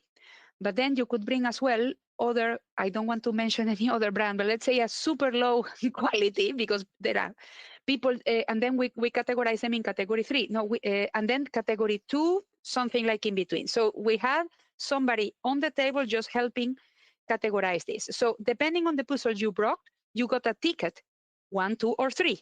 So then after we said, okay, the first hour is for people to bring puzzles, and the second hour is for people to start swapping. And you could swap a 1 by a 1, unless you consciously, if you had a category 1 and you wanted a category 3, you can go for that as well. But at least to secure that people, they were not bringing only category 3 and going away with category 1, because people will be frustrated, so, and the type of ranking worked very good, because then we said, okay, no, now it's just time to bring, and now we are open to swap. And then people were delivering the tickets they had. That worked very, very, very good. And then, yeah, everybody got happy. Yeah, congrats, Angeline and Franco. Well done. Hola. Good job. All right, so we have 15 minutes left.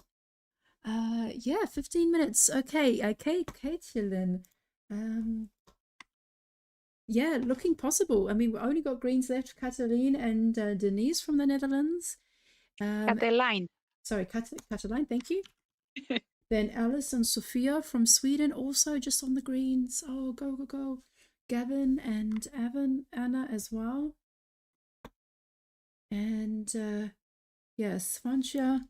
Okay, yeah, Svansha, try and do all the pieces that are not green. Svansha and Magnus. Yeah. So you've still got some reds there and some blacks. Okay. So Sergio says, in Norway Championships, we have a huge pile of puzzles to trade.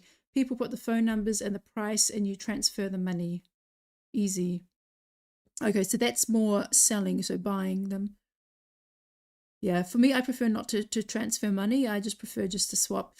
And I think in Trier it worked fine because there's such a large variety. Of course, as an organizer, I also thought, what is it? What if everybody just brings the lowest quality puzzles and some people only bring high quality puzzles, but there was everything. I mean, there was a lot of Ravensburger, and it's for me, I can also put a Ravensburger. If I've done a Ravensburger 3 times, I don't need to do it again. Or even sometimes I've done a Ravensburger 1,000 piece puzzle once. I've had my use out of it, and I can put it there and happily take one from a lesser brand if the image appeals to me. So from all that I could see, everybody was very generous in what they brought, and they were very happy with what they walked away with. But yeah, I can understand that maybe having a bit more of a classification system might be for people who are a bit worried that if they bring 6 Ravensburger, that they're going to get, 6 of these kind of no-name brands from Aldi that they sell at Christmas, for example. Yeah. because there are these kind of brands that they only appear at Aldi at Christmas time. And you look at the brand and you're like, it's not any brand that you know. And that's the thing, Michelle. We puzzlers, we know more and more and more about puzzle quality. So that's why we thought, no, we need to give a kind of system regarding quality. And then, it went pretty good. And at the end, after all the swap was done, etc., there were things left because we asked people, okay, collect the ones if you see the items you brought, or do you want to collect them or donate them? And then they say, we donate. And then we said, okay, everything on the table, €2, boom. But then the earnings, let's say, went to the foundation because we are not an association, we are a foundation. So, in fact. Okay. What's the difference? In an association, you might have financial, how can I say, goods? Benefits? No, goods. Like an association might own a car, an association might own a building, or something.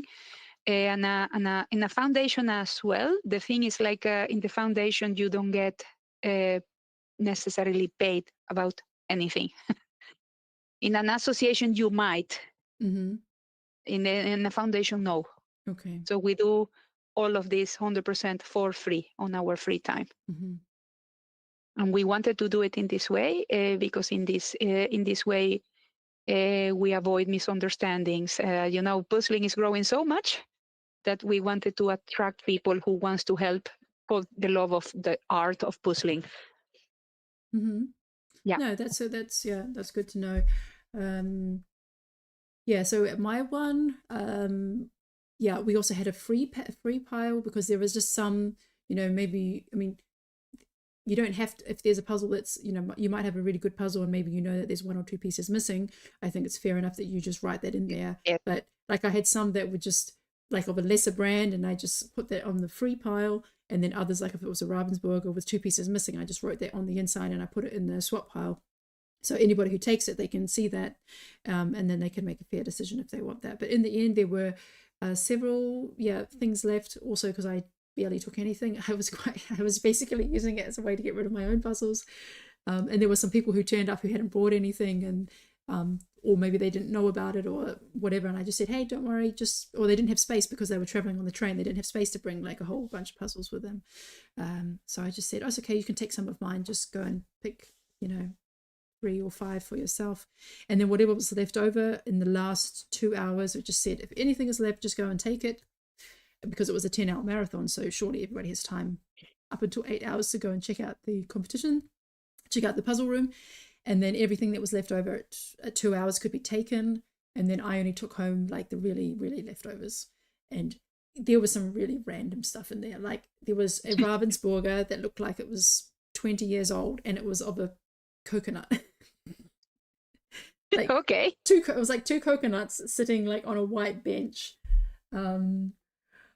Like with the coconuts were kind of cracked open, so you had the brown on the outside and the white on the inside, and I was just like, okay, whatever. And then there were some unopened puzzles that also looked really old. They were black and white photos of like men and women like trying, I don't know, looking a bit sexy or something. Like the man would have his shirt off and he'd be posing next to a motorbike, and there would be a woman with flowing hair next to her. But they were black and white images and photos, so really hard. And there was like 3 of them from different brands, but all this typical theme. Is like, okay, yeah, I can see why nobody wanted those.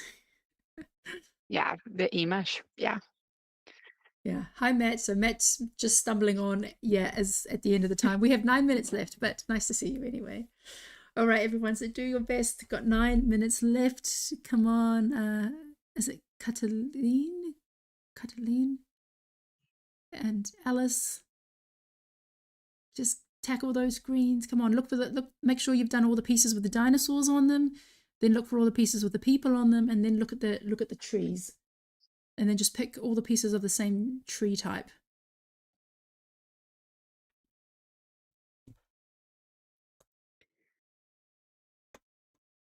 Yeah, so SJ says we have 4 to do. Oh yeah, I liked SJ's answer. I wanted to read it out when they were on screen, but I forgot. So we have 4 to-do piles. This one is very thought out. This is very systematic. Aha. The one next to the puzzle table is most urgent. Like puzzles we've borrowed and need to return. The next 2 piles are on separate landings along the staircase and are of medium urgency, like ones from the charity shop that need checking and upcoming online competition puzzles. The 4th pile is in the living room and is the non-urgent pruning pile. These are puzzles that have been collecting dust on our puzzle shelves. And the shelves are then the semi-permanent collection. We regularly prune puzzles from the shelves to make room for newer ones. Because the pruning pile is usually puzzles we've fallen out of love with, it tends to have a very slow turnover rate. So it sounds like the pruning pile, they want to do it one more time before getting rid of it. Is that right, SJ? Because we have so many puzzling activities and commitments, we don't really have to think much about which puzzle gets done next.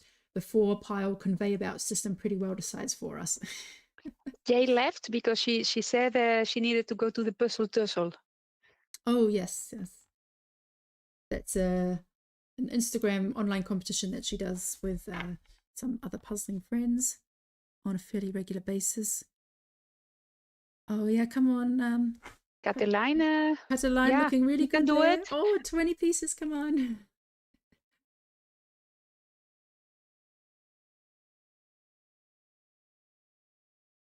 Yeah, Gavin is still puzzling upside down. I wonder if it would be faster if he went over to the other side of the table, because it's pick and place now. You have to check the image box a lot, but maybe he just prefers to be puzzling upside down. But I think Catalina can get there. Yeah, could be possible. Yeah, Well, I don't Catalina know, and from the Denise. angle of the camera, it seems like they have like 20-something pieces left.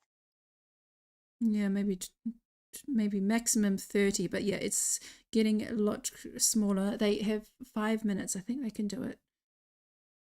If they each get like, I don't know, 5 pieces per minute, each of them at the same, they can get that pile down. But yeah, I like SJ's very thought out piling system, and they have them on different levels in the house, which also helps sort them and keep them in their positions. So Stephanie, I know we already interviewed her. Teresa said, I have a very large to-do pile, mostly 1,000 pieces, but recently I've been buying 3,000 piece puzzles too, and I want them to last longer. I choose from the to-do pile for different reasons. Some puzzles just to do them before reselling or to swap, some for leisure, some for practicing the speed puzzling, for example, lots of fur or big colours or blocks or buildings. Some of the to-do pile I save for when my speed puzzling team gets together and we have team practice. That's also a good point. Sometimes I have a 1,000 piece puzzle and I think this would be a really good one for my team. So I don't want to do it as an individual, and I keep it to do together as a 4. Yeah, I have a beautiful 1,000 easy puzzle Pantone from Ravensburger. This is the one I did in couples a couple of times, and I did in teams. But every time I posted pictures, the picture of that puzzle, Tammy McLeod, that's my unicorn puzzle. I cannot find it here. Please find it. And I love it so much. But at the end, I decided, there is a big chance I can find it again here in Europe.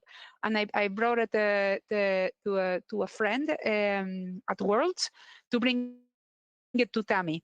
Okay, and I was happy because I know she really wanted to have that puzzle, but my heart was kind of still broken because I really like the puzzle.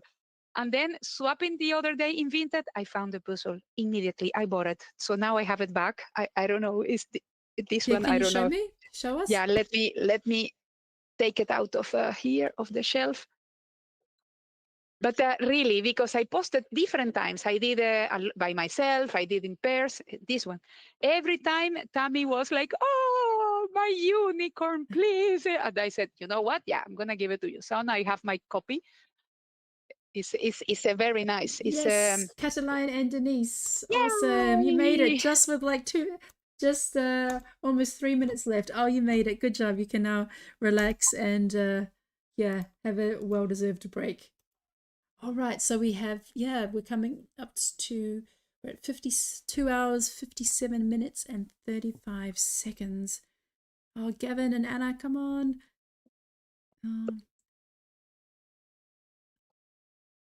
Mm. Yeah, no, that's really nice that you said that, because as you say, yeah, if it's a Ravensburger, then the likelihood of finding it here in Europe is very high. But for, maybe that was one that was never available in the US.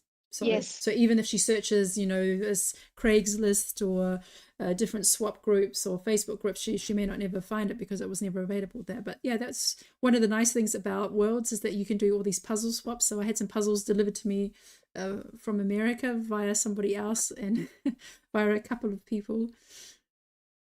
And all right. Oh, so close, Gavin and Anna.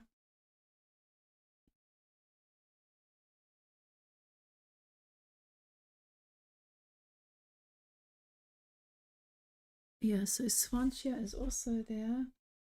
Her pair is Magnus.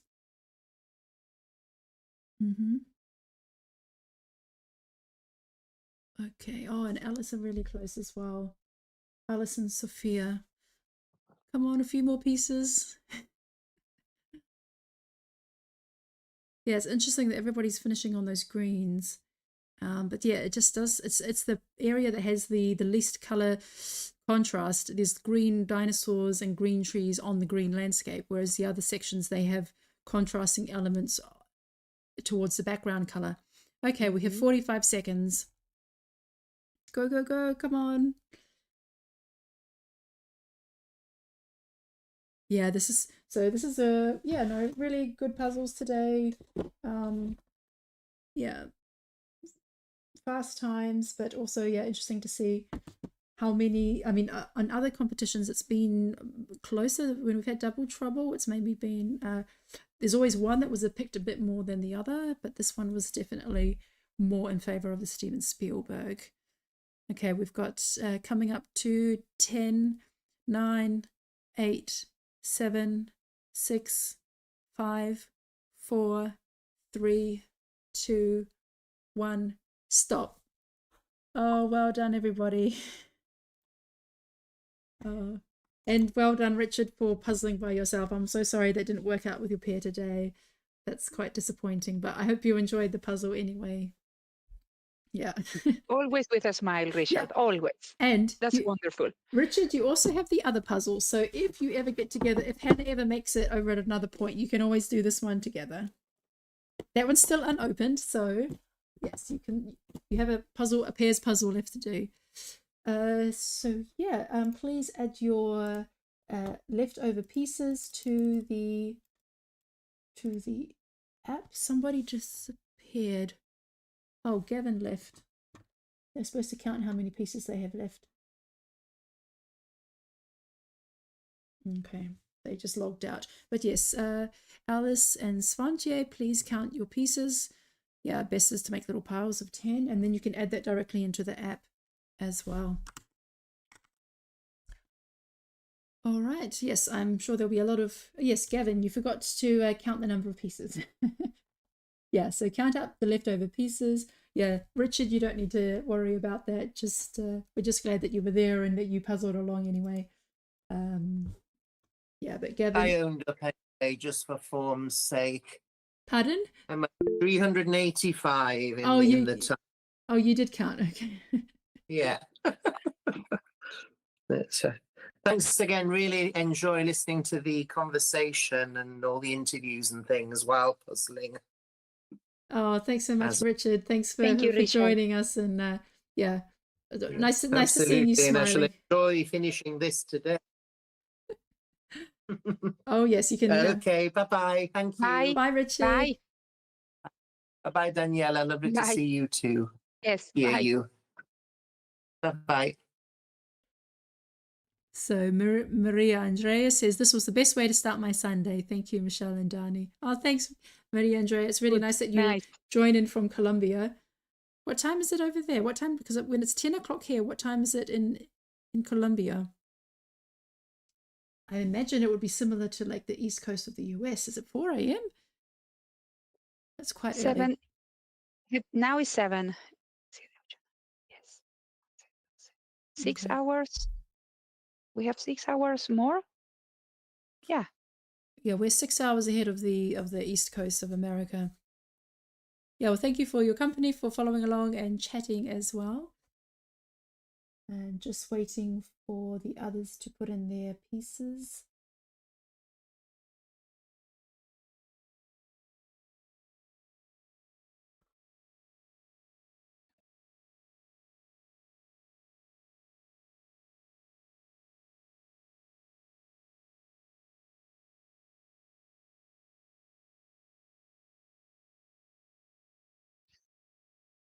So Maria Andrea says it's 7 a.m. now, and she joined around 6. Yes, so, so it's now 1 o'clock, so 1300 hours in Europe. So yeah, about 6 hours behind. And I'm in bed with my cats. It's a cold morning, and this is heaven. Oh yes, a nice cozy start to the morning. So thanks everyone for following along. I mean, 3 hours is a long time to puzzle. We appreciate everyone's efforts, and yeah, thank you so much. Daniela, for co-hosting the last 2 competitions, and it's been nice to yeah, have your company. Yeah, thanks for the invitation. It was always it's always very nice. Yeah, and it's always interesting hearing what's happening in the Netherlands, and because you're such a busy person, you're doing all kinds of organization, and you're networking, and you're planning things. There's so much going on. It's nice to chat with you. So thank you so much, Daniela. And thank you to everyone who's participated and who's been viewing today. And we'll see you next time. The next live stream is Wednesday.